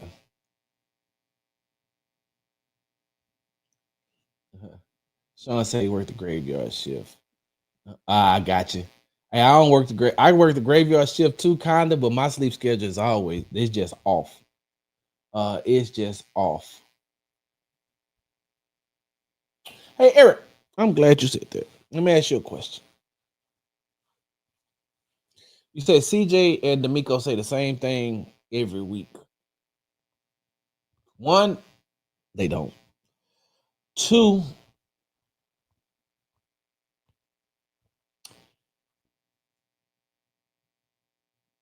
come back to the happy hour. This ain't the time or the place. Come back for the happy hour. We'll talk about it then. We'll talk about it then. I just want to put that out there because come back so I can expose you for who I think you are. But we'll do it. I'm not going to do it. It's too early in the morning. It's too early in the morning. I'll do it in the happy hour when we have some drinks in us. Come back. I'm going to expose you for the person I think you actually are, who's hiding behind a burner account.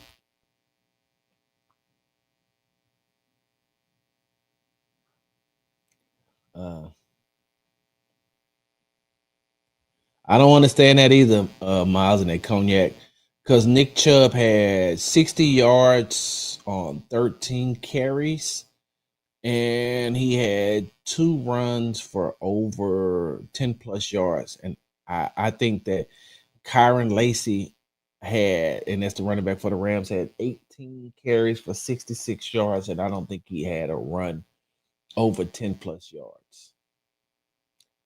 I don't understand that either. I don't. That's another question I'm going to ask. That's another question I'm going to ask. Eric Cough. Oh, see you, Boble. You are hilarious. There's no practice today. There's no practice, no media availability. They're on a Monday night schedule because they play Monday.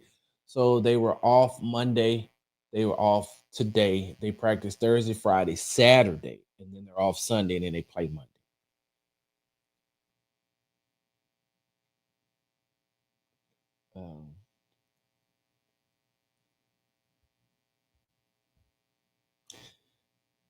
Did you hear what CJ said about that too? When he said it's not fair to Nick Caley when we're always in second and long, third and long? Yes, you are right. DQ, what's going on? Here's one thing that bothered me and left me perplexed. Why was Watson on the field? I thought it was Kevin Walters' ghost at first. That needs to simply stop. You know what? I don't have a problem. I don't have a problem with Watson being on the field in certain plays because, you know, if you got a healthy Berrios and you got a healthy Christian Kirk, he's not on the field. He's not. And they were keeping it a buck.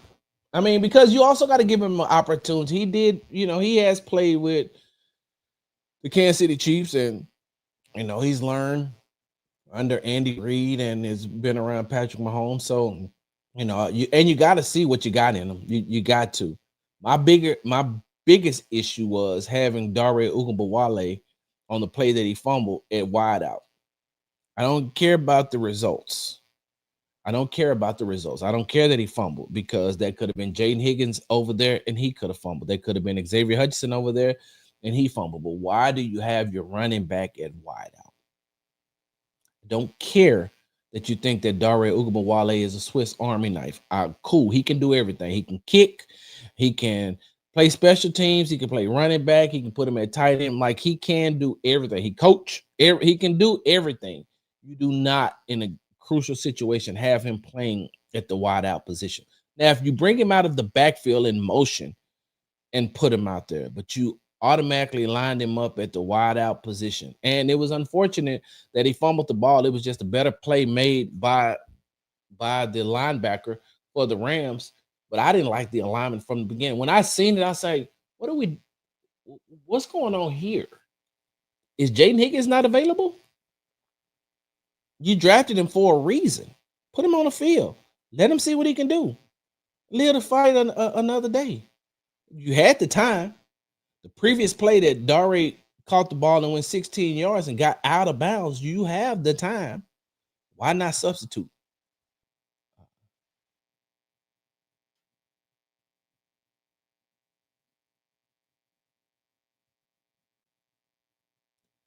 So, how do you feel about CJ just staring at the edge rusher instead of stepping up in the pocket? Expound on that. Damn, Kobe Durant, my old lady would have had some explaining with that. I think it's Kobe, like Cobie.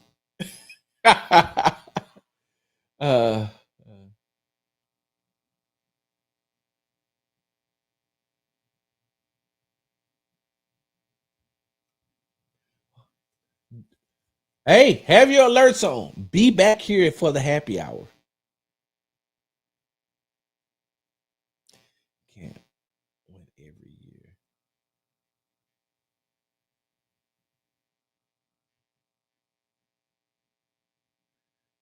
Hold on. Y'all give me a second.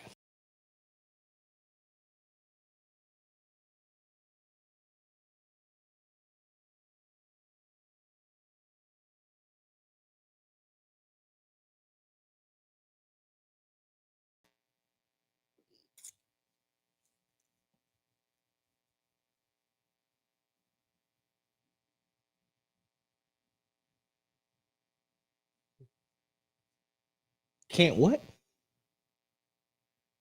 Can't do what every year? So, hey, I don't know. Maybe you just messed up, or maybe your Google Translator is messing up. I don't know, because that win is definitely not equated to the outcome of any competitive action. But for entertainment purposes, I will entertain what you're saying. You're a Steelers fan, right? Can't win every year, but I'm proud my coach don't say the same thing every year. Bruh, Mike Tomlin is the black version of Jeff Fisher. And you know what Jeff Fisher used to be called when it was 17 weeks in the season? They used to call him Mr. 8-8. Hold on. Don't worry. I got time. Hold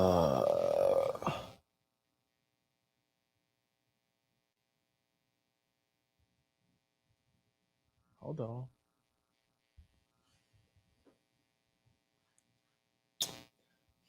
Give me a second. Here we go.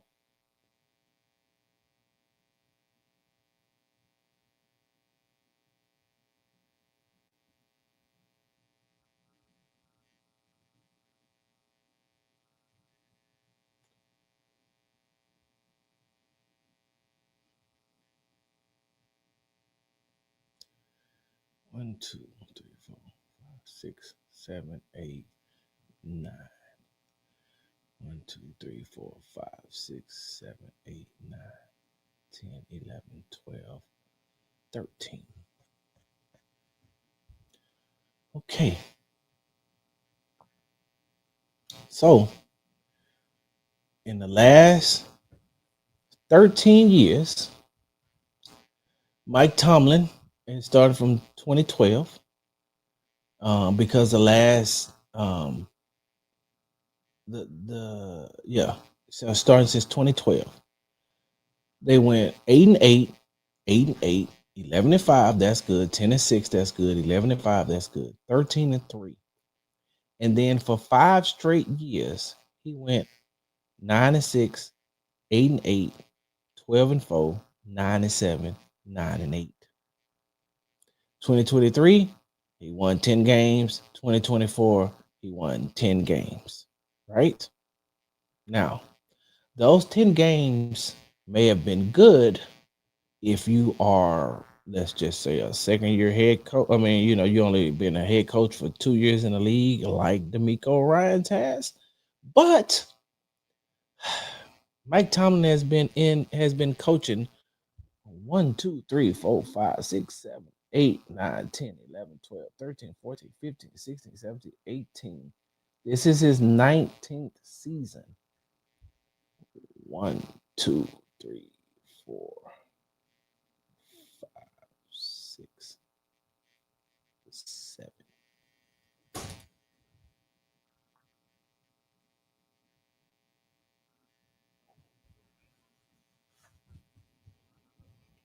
Your coach does say the same thing every year. We just got to be better next year. He says it with conviction. He definitely says it with conviction. But he also said, hey, we just got to be better next year. We're going to come out. We're going to do this, that, and the other. And if you are riding high off of the win on Sunday against the Jets, the Pittsburgh Steelers may be the worst team in their division, and that includes the Cleveland Browns. No possible way you think the Steelers are better than the Ravens. You think the Steelers are better than the Bengals.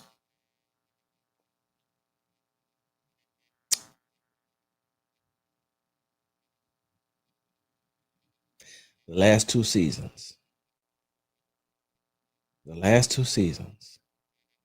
which is the only two seasons that DeMeco Ryans has under his belt as a head coach. He has the same record as a coach that's been coaching 19 years. Well, going on his 19th season. Last year they finished 10-7. So did the Texans. The year before that, they finished 10-7. So did the Texans. Hold on, let me look at something. 2023, the Houston Texans won the wild card game and played in the divisional round against the Baltimore Ravens. 2024, the Houston Texans won the division, won their wild card game. Well, they won a wild card. Well, they won a division in 2023, won a wild card game. I still got it wrong. Won the AFC South in 2023, won a wild card game, lost in the divisional round to the Baltimore Ravens. 2024, they won the AFC South again, won a wild card game again, lost in the divisional round against the Kansas City Chiefs.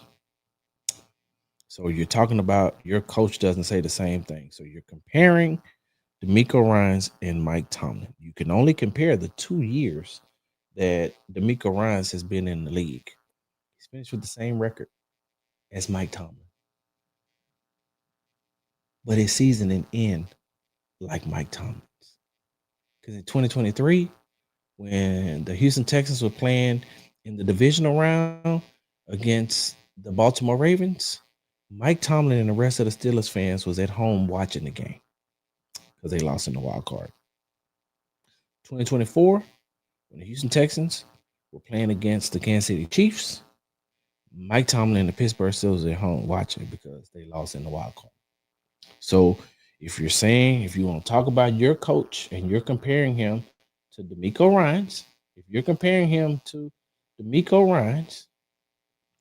tell me how Mike Tomlin has been a better coach in these last 2 seasons than DeMeco. See, Eric, like, I don't know what platform you used to going to. I don't know what shows you're used to going on. I don't know if you're just used to being in one of those Pittsburgh Steelers circle jerks. I don't know. But, hey, this Texas Tailgate Talk. I'm Big Sarge. Nice to meet you. All right.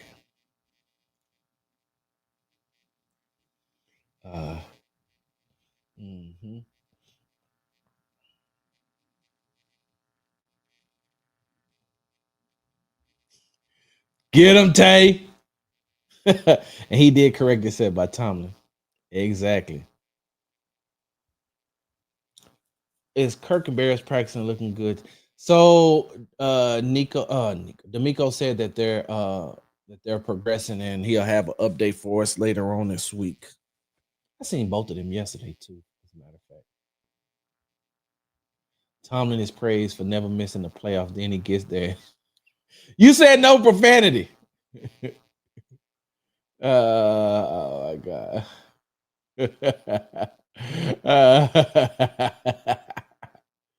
uh, if the Texans would have went on to score, would there have been time on the clock for the Rams to work?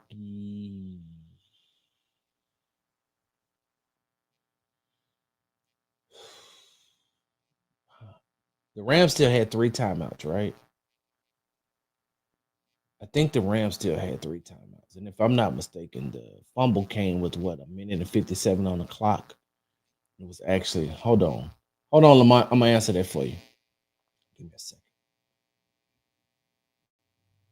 Give me 1 second. Give me 1 second. Yes. Dare fumbled after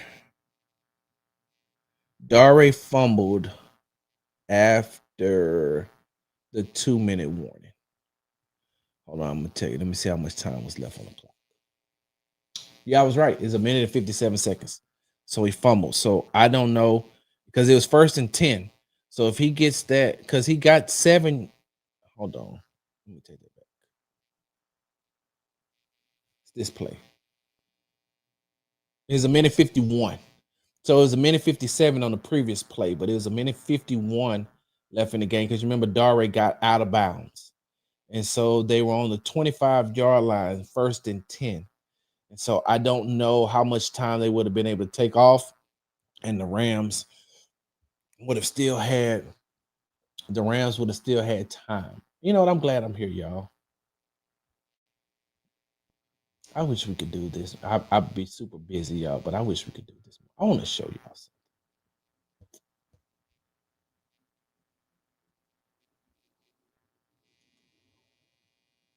Let me show y'all something. Hold on, let me get back here for a second. So Lamont, yeah, they would have still had time on the clock. See ya, Bobley. What'd you say? Can't win.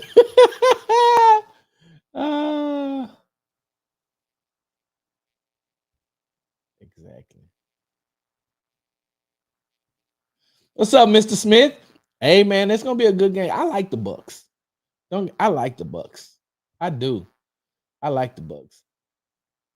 I like Mike Evans, man.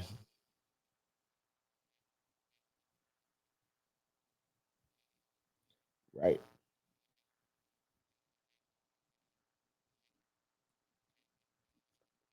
I'm gonna have to go back and look at that, Madison.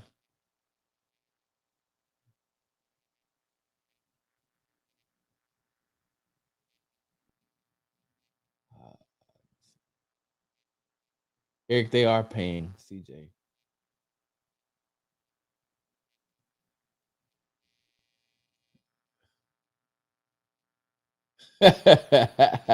Exactly, Larry.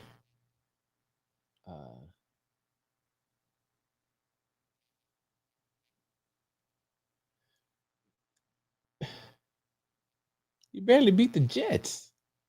What are you talking about? Y'all barely beat the Jets. It's because the guy fumbled and he got cut today, but y'all got Aaron Rodgers. How old is Aaron Rodgers? 70? And you better hope you don't come to the game high. I'm just saying. Hey, it's something I want to show y'all though.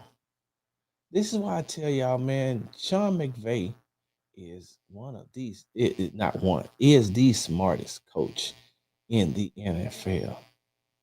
My God. This play right here was amazing. Like I said, I ain't finna do all that breakdown. I'm gonna let them have it for now.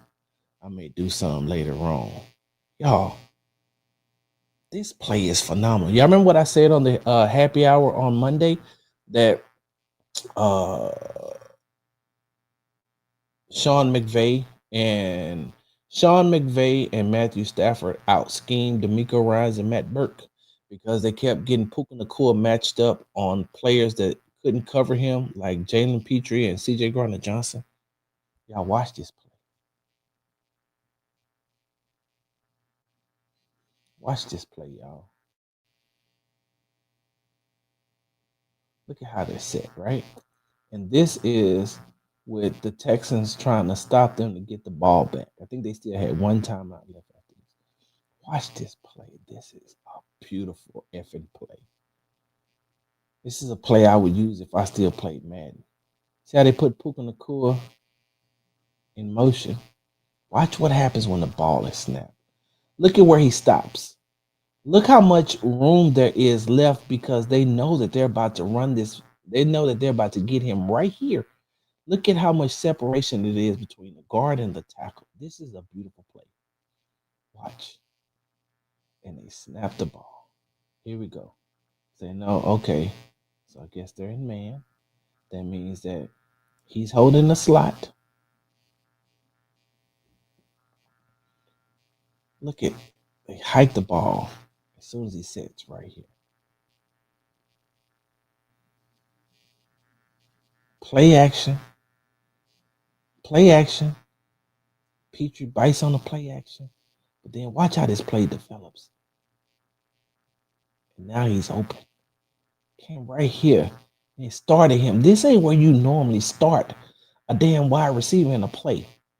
But look. And then he gets out. Is that one? This right here lets you know it's over. This right here is over. It's over right here. It's hard enough guarding Puka Nacua when you off of him. Now look. Play action. Great play call. Play action. Gets out into the flats. The pressure is coming. The pressure is coming. But look at what Matthew Stafford does. Gets the ball out of his hands quick enough. Puka Nacua stays in bounds. Bam. See if we can see this. Watch this, y'all. This is from a different angle. See the separation I was talking about right here? They know what's coming. I'm talking about the offense. Man, oh, exactly what we want. We want Petrie lined up on Puka. Play action. Kalen Bullock comes down, takes the tight end. Stingley is up top, holding Devontae Adams. But by that time, they've already gotten him where they need him to be. And look, see how quickly Matthew Stafford's getting his ball out of his hand? Because he's rolling out, but he's rolling right into Hunter, who would have sacked him if he'd have held on to that ball any longer. So if Petrie could have held up in coverage just a little bit longer, either he gets him or Mario Edwards is going to get him. Let's look at it from another.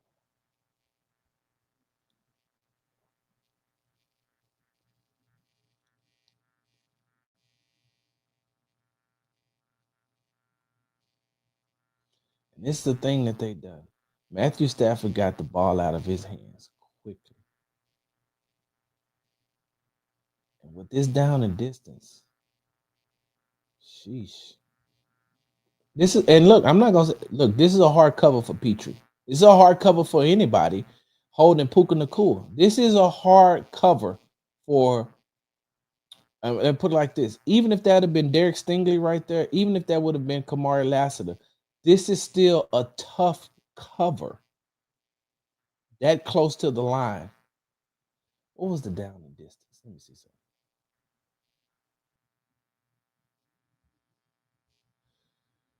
It was 3rd and 8.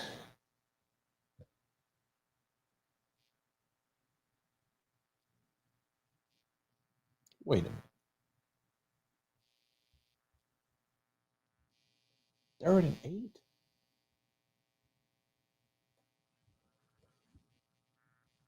It's third and 8. I think I remember telling myself this too. I think I remember saying, if it's 3rd and 8, We'll talk about that during the happy hour. We'll talk about that during the happy hour.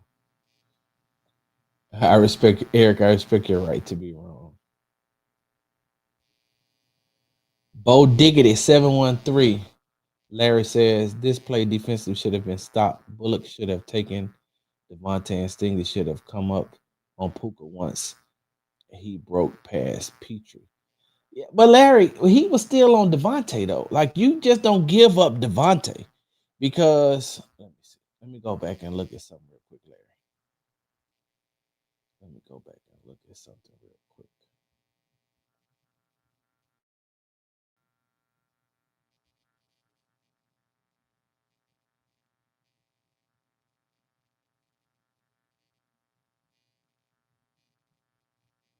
Look like they're in zone man and they ran away. Yeah, I don't know about that one, Larry. It's something we have to talk about and look at a little bit later.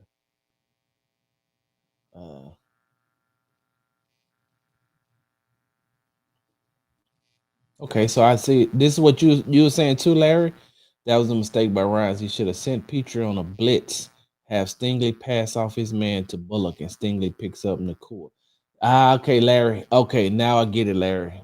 Okay, both of y'all are right. I like that thinking. And we're playing Monday morning quarterback, so I get it. But I like that line of thinking.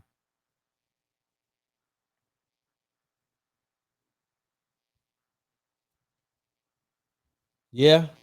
No. I mean, they did it last year with the Jets. Larry, I am. I gotta get I listen. Let me tell y'all something. Larry, I'm glad you said that. Let me see if I can find this. Let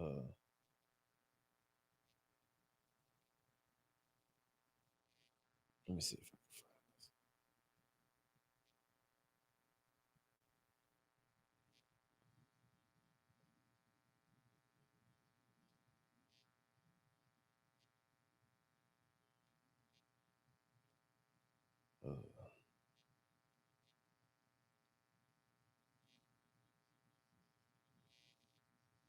let me see if this thing works.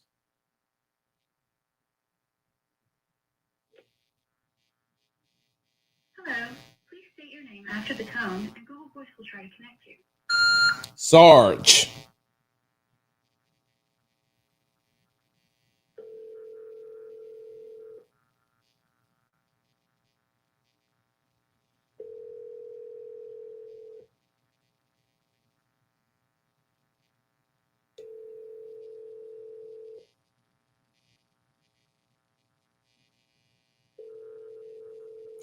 Try Larry. I got a number. Let me see if I do this. Hold on, Larry. Give me a second. Let me do this.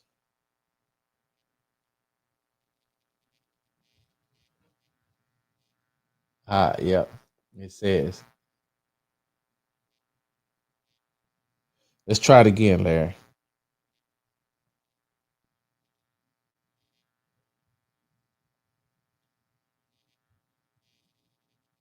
Please enter your password followed by the pound key. To leave a message for this subscriber, press the pound key.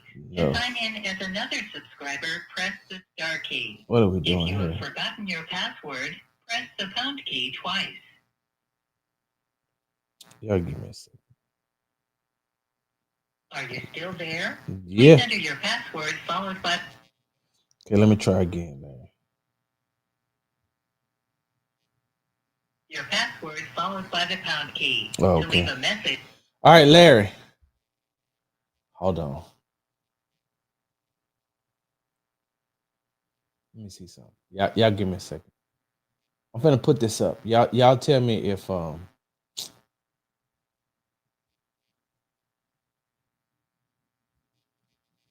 me if you could do it. Larry, we're about to see right now. Cause I don't know if I got the phone hooked up to I got a Google number though. Hold on, let me give y'all this number. This is gonna be the call-in line.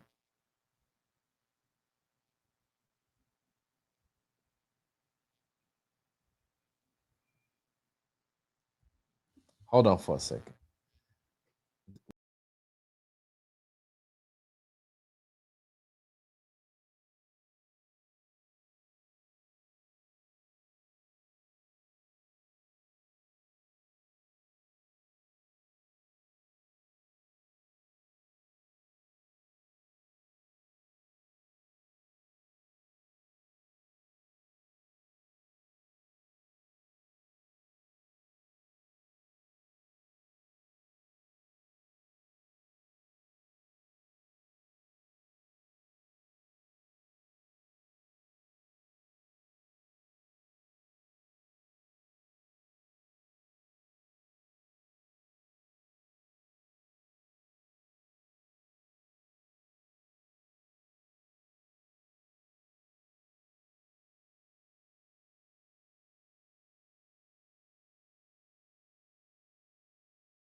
Somebody let me know.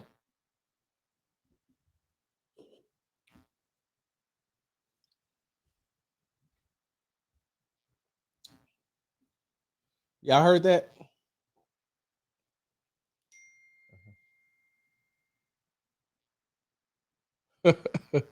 Man, who said that? No, man. No, Larry. Nah. No, I'm about to put this number out. I want to see if it works. Hold on. Here we go. Let me see if it works. Let me see if it works. All right. Here we go. 281-330-8004. Hold on. Let me see this again. Emotional damage. I heard that. Did y'all hear that? Should have heard that. All right, let's test this theory out. Somebody help me out here. Somebody help me out.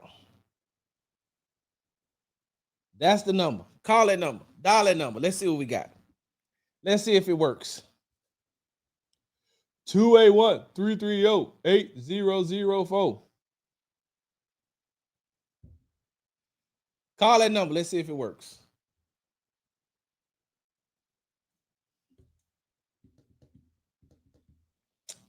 If it works, you already know it's about to go down. I've been meaning to do this too. Let's go. I'm waiting. 281-940-4416. Call in. Let Sarge know what you got to say. This is going to be interesting. Larry and Stafford. Hello. Hold on, Larry. Let me see if I can get this thing working. Rodecaster Pro. Larry, can you hear me? Hold on, Larry. Hold on. Call from Larry and Stafford. Hold on, Larry. I heard it. Do it again. Do it one more time, Larry. Did y'all hear it? Larry, try it one more time. Boy, if this thing works. Uh-oh.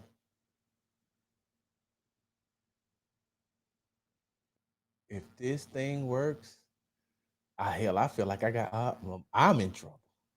But I do have an option for a call-in line. And if it doesn't, I'm gonna work on it today to get it right. Larry and Stafford. Larry, can you hear me? Well, hold on. I think you're coming in through that phone. Larry, can you hear me? Let me see. Hello? Call from. Sean Supertech. To accept, press 1. To send a voicemail, press 2.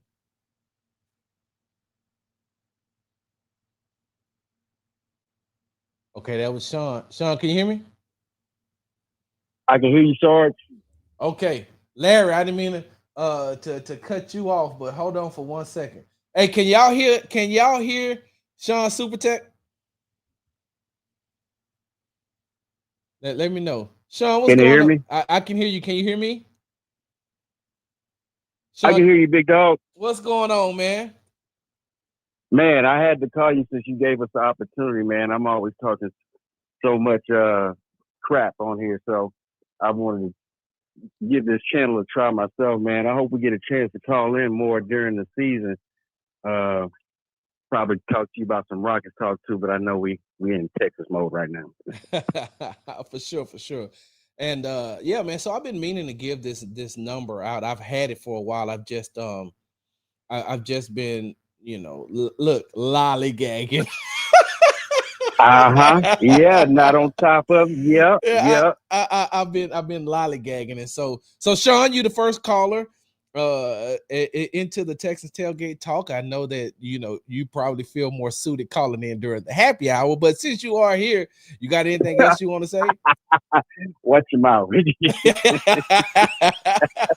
I said, Sean, I ain't had my yak yet. It's early, man. I know. I try to keep that off till after 2. Already, man. I already know, man. But look, I definitely appreciate it, and make sure you save this number under Texans Tailgate Talk, Big Sarge, because starting, you know what, in the happy hour, I'm gonna open up the phone lines and allow people to call in. But man, I appreciate it. My first call, I appreciate that. Hey, look, and Yeah, man, you was on full time. support, especially since you start dogging me out since I'll be on late, shit, dog. I'll be, man, my sleep is crazy, man. Sometimes I sleep 2 hours awake and I don't realize what time it is. So, and then I got to get on the field. I got to officiate these children. So I'll be running, but I'm on top of it, Sarge. I'm watching you, dog. All right, man. Appreciate Keep doing what you're doing, man. There's a lot of support to you, man. Don't worry about these haters and all these other ones. We won't mention no names. So, and tell AB you get some blue chews. I'm surprised he ain't call on here. Where he at? All right, man. Look, I appreciate that, brother. All right, big dog. All right, see you in the happy hour. All right, for sure. All right, later. All right. Oh, hey, oh. Sarge, what you done? Hold on.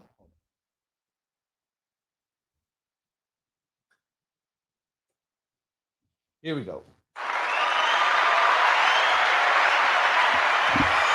Hey, man, thanks for calling in. Larry, so this is what has to happen, right? Larry, and it's because I have your number saved. So because I have your number saved, Larry, you got to call in, let Google pick up. Unknown caller. And then we'll go from there. Let me see. Hello? Hold on for a second. 1. To send a voicemail, press 2.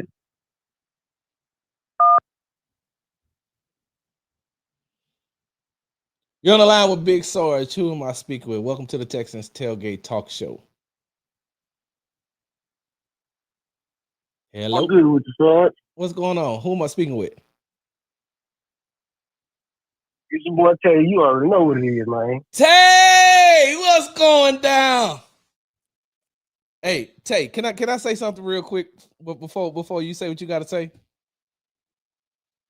Tell me what you got, son. What you got for me? Tay, I appreciate the way you always step in and take control of this of the chat, man. Tell people calm their asses down. Hold on, let Sarge finish saying what he got to say, and then when we get these trolls in here, hey, what was that old man name that came up in here that time? Theodotus. What was his name? Milton. What is it? Milton or something? Goddamn Thessalonian, whatever his name was.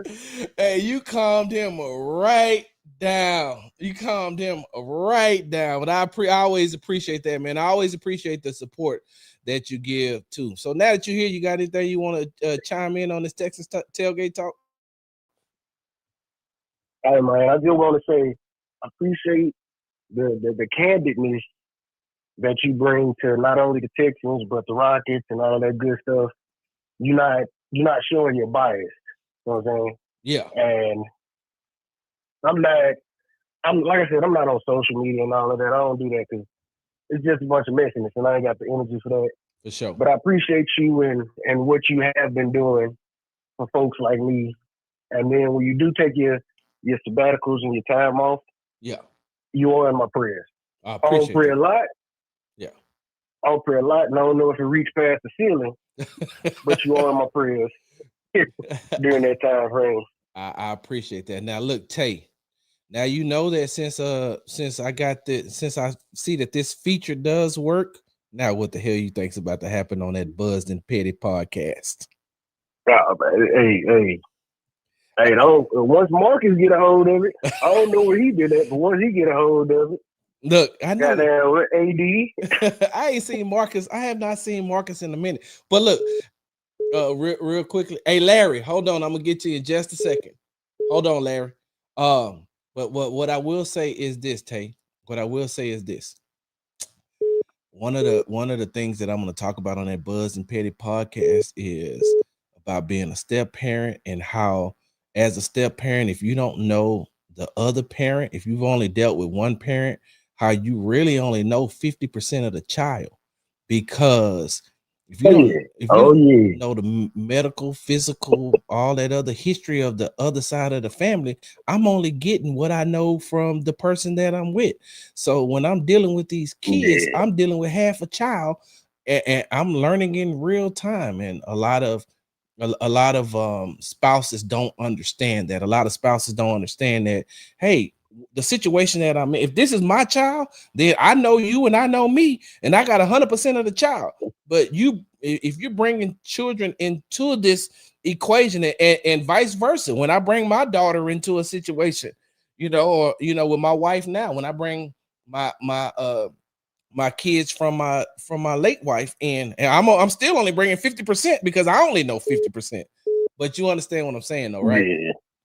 Yeah. All right. No, I get what you're saying, but even with the whole situation of if it's your child with your spouse, like, hell, I've been with my wife going on 12 years now, and we got 3 boys together. Sometimes when they be putting her through the goddamn ringer, and I sit there and I'm like, yeah, that's me. That's always me. For sure. And then sometimes they be doing stuff and it's like, I don't know who the hell you got this from. Exactly. But at the same time, it's like that could be a part of me that I didn't know was there as a child, or that could be my significant other.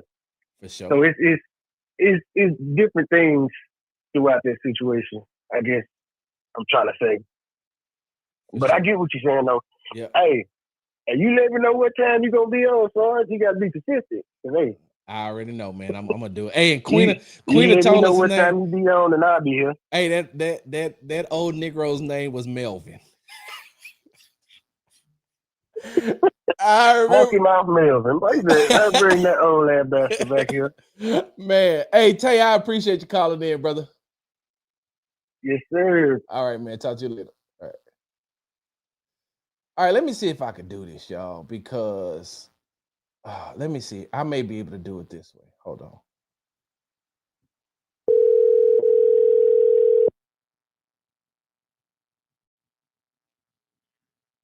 This White. Larry, can you hear me?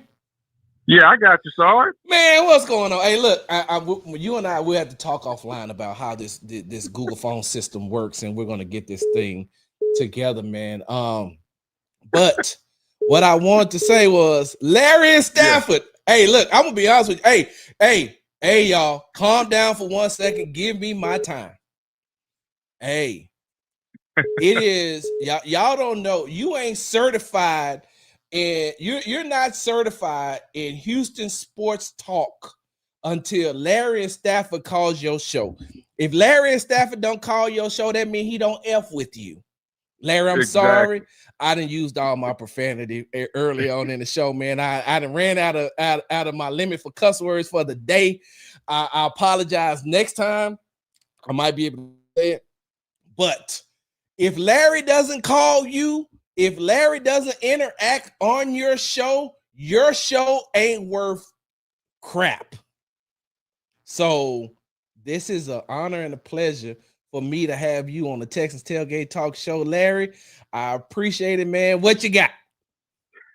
Hey, Sarge, man, look, we could give you all your flowers now, man, and just how you go about on your grind to do this thing, man. And I just wanted to just chime in on a couple of things, man, because some of the foolishness that's out there in this Twitter sphere and all this other stuff, man, just has me scratching my head on them boys on Kirby, man. Because look, we saw the game. The game was a 14-9 game. I mean, they did a lot of things in that game that they really need to clean up.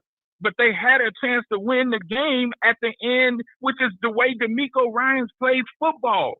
Yep. If they don't fumble that football, they running that whole clock out. Yeah. And then we're flying back to Houston and we have a win. But here's the thing. This is the only real true issues that I have with it. I never thought they should have shuffled that offensive line, moving Erstry from left tackle. They should have left them tackles there, and then they should have just filled in either Patterson or Juice at right guard. But obviously they don't have the kind of confidence in those dudes to be able to do that. Yep. And the only other thing that I was saying that I texted into the chat was, if you look at that play that you showed, Petrie, soon as Nakua came in motion, Petrie came with him, so that identifies that they in man. Yep. Soon as Puka breaks out of that from between that left tackle and that left guard, and Petrie bumps him, you know at that point that's who they're going to. Because if Stingley comes up and take Puka and Bullock doesn't fade off of Devontae, if they go deep, it doesn't even matter at that point because they're just trying to pick up that first down to bleed that clock. That was my only point. And I think Black and Miles or Miles and somebody Miles said and the same that thing. cognac. Yes, sir. See, he my kind of dude because, see, when you watch them kind of plays, man, them are winning plays. But look, we gonna be fine, man. We can't be flipping. You know, I'll be going off, but we can't be flipping the script after one game. But Sarge, I ain't gonna hold you up, man. I just wanted to get in and let you know. Now you finna experience some real stuff, man, with this phone line, dog, because these boys gonna be acting bad in our holler. Thank you, Larry, for calling in. And Larry, I understand what you're saying now. I get it. I understand exactly. I understand exactly what you're saying. Hold on for a second, y'all. I understand exactly what you're saying about that play. And when Miles and Cognac added to what you were saying, I got it. And you're right. Because if you go back and you look at that play, you look at that play, you will see that just like what you said, if Petrie gives Nakua off to if Petrie gives Nakua off to Stingley, and like I said, I know we're playing Monday morning quarterback right now. We're playing Monday morning quarterback. Queena, let me ask you a question. Was that you that called me from the 409 number? Because if so, I'm gonna call you back. But you're right. When, like I said, hindsight is 2020, of course. But if he gives him off to Stingley, and Bullock stays up top and takes Devontae, and Petrie stays in and takes the tight end, then you're right. Especially at 3rd and 8, that should have been something that we should have been able to see a little bit more of. So, wow, y'all, hold on. There we go. Wow, we got a call-in option. Hold on. Well, Queenie, you stay right there. Hold on, I can call you.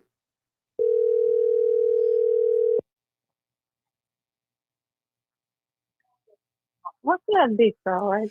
Welcome to the Texas Tailgate Talk Show, Queena. Hey, listen, now look, I can't give Larry his flowers, and I give you yours again. And I gave Tay his, I gave Sean his. I appreciate you. You know, look, y'all my A1 since day one. You know what I'm saying? I've got to. Hey, listen, for those of you all who don't know, Queena is the one that brought me back because I had fell into a sunken place and I had stopped doing shows. I had stopped doing live shows. I had stopped doing podcasts. I had stopped writing. I had just fell into a place of, listen, let me tell you something. I started feeling sorry for myself. And so with that being said, Queena hit me up on IG and said, hey, Sarge, hey, when you coming back? We really miss you. And that meant a lot to me. And I know I've said this before, but now that I get a chance to actually talk to you, I'm going to say I appreciate that. And thank you for bringing me back because I wasn't in a sunken place like that dude was. What's that movie where you tap the cup? Get out.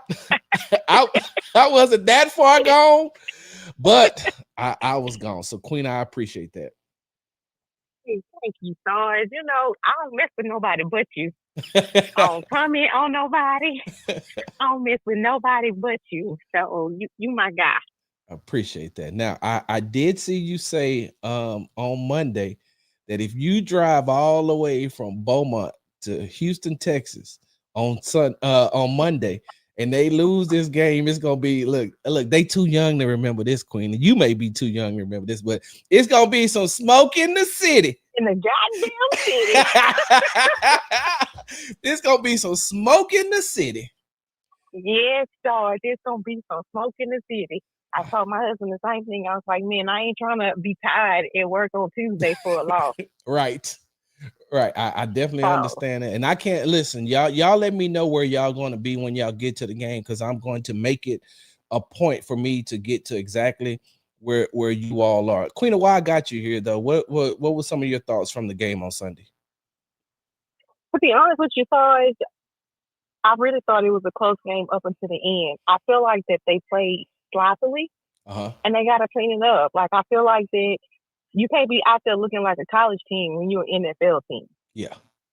And we talking about they supposed to be one of the top teams in the AFC. So I just expect them to play like it.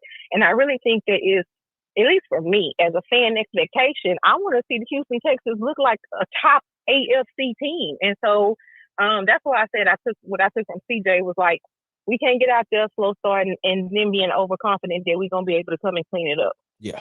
Y'all only got 60 minutes. Yeah. So you need to come out and play all 60 minutes, not 45 minutes. Yeah, exactly. No, I agree with you. And I think that that's what CJ was saying. I think that that's what DeMeco was saying about playing with that sense of urgency. And like somebody put in the chat, I don't remember who it was, but that I wish CJ wouldn't have never used the word lollygagging, because there's a lot of people that's just taking that and run with it.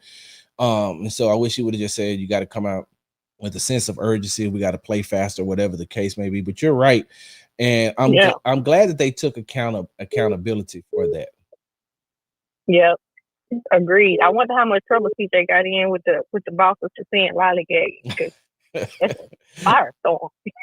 hey, look, Cal is old, so he probably knows exactly what the word. He probably uses lollygagging on a consistent basis. So, so he probably didn't get in any trouble, about that. And if anything, Nick probably said, "Hey, CJ, I looked up the word lollygag, and I have some more synonyms that can be used, and I also found some better choice of words that can be used out of the thesaurus."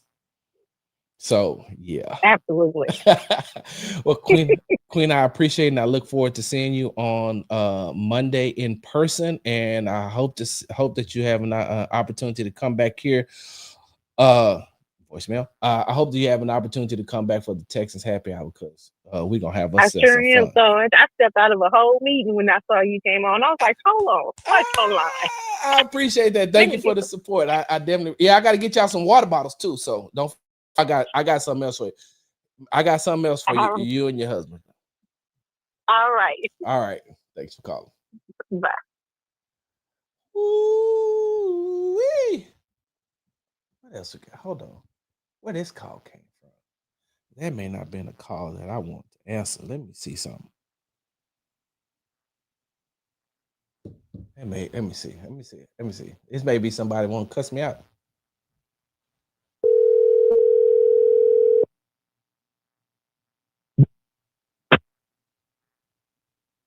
Big Sarge. What's going on? You are live on the Texas Tailgate Talk Show. Who am I speaking with? The Darius Crutcher from Memphis, Tennessee. Hey, hold on, man. Hold on before we even get past what we're about to talk about. Bro, first of all, Memphis got some of the best rap artists I've ever heard in my life. Like, bro, like Memphis, like they got it. Like I'm talking about, they got it. Cause hey, is Glorilla from Memphis? Yeah, she from North Memphis. She from Memphis? Hey, look, I know. Hey, Sexy Red from Memphis. Nah, she from St. Louis. Oh, St. Louis. Oh, okay, my bad. Oh, Young Dolph was from Memphis. Young Dolph, Yo Gotti. Yeah. Moneybag Yo. Moneybag. I was just about to ask Moneybag Yo from there too, right? So, with that being said, though, Darius, let me tell you something. The one reason I love Memphis is because I can't do it because I'm too old now and my body don't work like it used to. But if back in my day, if they'd have had juking, ain't that what it's called? Yeah. Boy, let me tell you something. On TikTok, when I watch so many juking videos, I'm saying, yo, what these and for those of you all who are listening right now, juking is a form of dance that's only in Memphis. Memphis created this dance, and if you ever get a chance to look at it, I'm telling you right now, whoo-wee, and then they're gonna be on point. They gonna try. And Darius, I will say this, and my wife is at work, and hopefully she's not listening to this show, and hopefully she doesn't play it back. Man, let me tell you something. I took a trip to Memphis in 2008. That was my first time ever coming to Memphis. This is when, online dating had started to pick up a little bit, but this is before they had the Bumbles and the Tinders and all that other stuff, right? This is when you had to go old school macking through Black Planet. So they don't know about that. Man, I came to Memphis and I said, what are they feeding these women around here?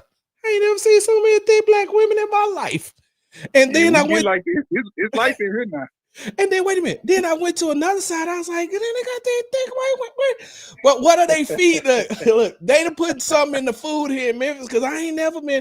And the young lady that I was with, she could tell that I had never been around something like that because she was just like, she just started laughing. She's like, boy, you just can't control yourself. I said, I apologize. I don't mean no disrespect, but I ain't never been around this many thick women in my life. And at that time, I was living in Atlanta. So what's going on, though, Darren? You didn't call in to hear about my love for Memphis and my tales from back in the day. This is way back in the day, when I was saved, sanctified, and filled with Crown Royal apple. But that's another story for another time. What's up, Darren? I know much. I was calling. I've been saying, people talking about how bad we looked and stuff like that. A lot of them ain't played football. Well, I ain't never played football for real. Facts. They just looking and it look good on paper. Facts. You got to jail with a person. If somebody get hurt, you got to start the whole thing over. Yeah. TJ Johnson ain't been out. He been hurt. Yep. So it's his first full week of practice. You got to let him get himself together. Yep. The offensive line got switched up. They got to get themselves together. You got to jail with each other. Yeah. Yep. They don't understand. No, I definitely agree with you. You know what else I think that has ruined football for a lot of us older people? I think that social media, people thinking that they can break down every play, and Madden. Madden had I had to tell these people on numerous occasions, hey man, this is real life football. This ain't Madden. You can't just restart the game. Ain't no such thing as restarting the NFL game. And plus, you got what you would do in a Madden game ain't what these head coaches get paid to do on a consistent basis. So I ain't got no problem with talking football to this, that, and other. But when I start hearing you in GM mode, or when I start seeing you in easy mode, I say to myself, you know what? I'm done. I'm good. You got it. I'm just gonna go ahead and take a step back, and I'm gonna text my granddaughter some funny faces.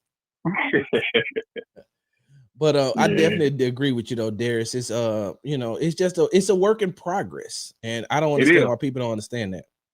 Then the Rams, Sean McVay been there for a while. He's smartest coach in the NFL. They locked in. They know what to do. Yes.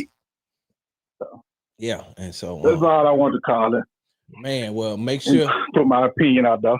Save this number as Texas Tailgate Talk, Big Sarge, man. And anytime that this show is going on, there's going to be a certain time. Now that I know that it works, I'm going to open up this phone line at a certain part of the show. So instead of just talking in the chat, we can talk to each other. I bet. All right, appreciate the call. No problem. All right. Unknown caller. Let's see who this is. Hey, what's going on? You're on the Texas Tailgate Talk Show with Big Sarge. Who am I speaking with? Hello. Guess we're still working out the kinks. All right, y'all. I got to get up out of here. Woo, it's 11:38. I got to get ready to get up out of here, y'all. Let me shut the phone line down. Let the bodies hit the floor. Let the bodies hit the floor. Let the bodies hit the floor. All right. Hey, I got my and now that I got my headphones on, I know.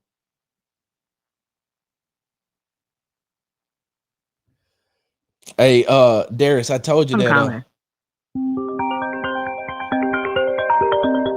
Let's see, y'all. Hello?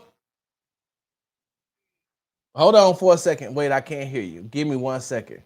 Hey, what's going on? You're on the Tex Tailgate Talk Show with Big Sarge. Who am I speaking with? Hello? Call from.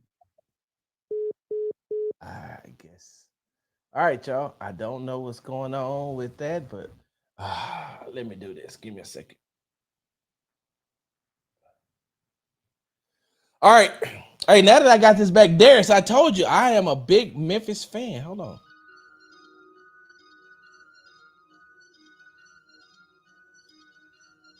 I just looked at my wrist, I got time today. Get them crossing the line today. The hate be so real, the love be fake. Be bumping they gums and bumping my tape. Don't go against me, they ask for my help. Go get out your feelings and get it yourself. Might got the same shoes, but you ain't gon' step. That that you just put out, you could've kept. Yup, she got a he got a shirt. Why? You can't compete when you can't compare. Here, she ate the through my underwear. Got up and got herself out of there. I see they put me on memes and things. Don't speak on my life without knowing the real. 8 figures a year, what it cost me to live. Don't hold it, just say what you feel. But watch your mouth before I fly at your word. To a place that she didn't know exists. Mediterranean water my wrist. Keeping them pissed how I'm talking my shit. Pick a check for a show, man, I'm lit. Let's celebrate, now my bag legit. With me, with whatever I'm with. Didn't know who did it, got everybody hit. I don't like nobody. We can get gangster, we can keep it cordial. How you want to go back? How you want to do it? I don't backtrack, man. That I don't miss nobody. I don't miss nothing. Left it on scene, I ain't right back. I don't trust nobody. I just looked at my wrist, I got time today. Get them crossing the line today. These will cry and be lying in your face. Slicker than us, gotta know how they play. If the hey! Ain't in mind, sure know what to say. You ain't me, so it's hard to relate. What? How much cash I pop every day? Big. Oh, y'all thought I was lying? Y'all thought I was lying? Yo. Y'all thought I was lying? Hey, look. Hey, Moneybag. Young Dolph, rest in peace. Glorilla. Hey, did I tell y'all I went down the Glorilla rabbit hole last month? And I said to myself, whoa, hold on, Sarge, where you at? I ain't care. I went down the Glorilla rabbit hole and I said, yo, this young lady can rap. She can rap. Did I just hear Black Planet? That's back in them T-Town days. Yes, you did hear that. Hold on for a second. I gotta get this thing together now. They done got me started. Now I got my board back working. I have sounds, y'all. I just haven't been using my board to its full potential. But now that we're gonna have call in, I'm definitely gonna hold on. Here go another one. Try Jesus, not me. 'Cause I throw hands. Try Jesus, please don't try me. Because I fight. I know what he said about getting slapped. But if you touch me or mine, we gon' have to scrap. So try Jesus. Please don't try me. Because I fight. I have no problem laying these hands. Try Jesus. Don't try me. 'Cause I throw hands. Try Jesus. Please don't try me. Because I fight. What you said? Turn the other cheek. Oh, but this one part of the Bible that just don't sit around with me. So try Jesus. Let the church say amen. Please don't try me. Let the church say amen again. 'Cause I fight. I have no problem laying these hands.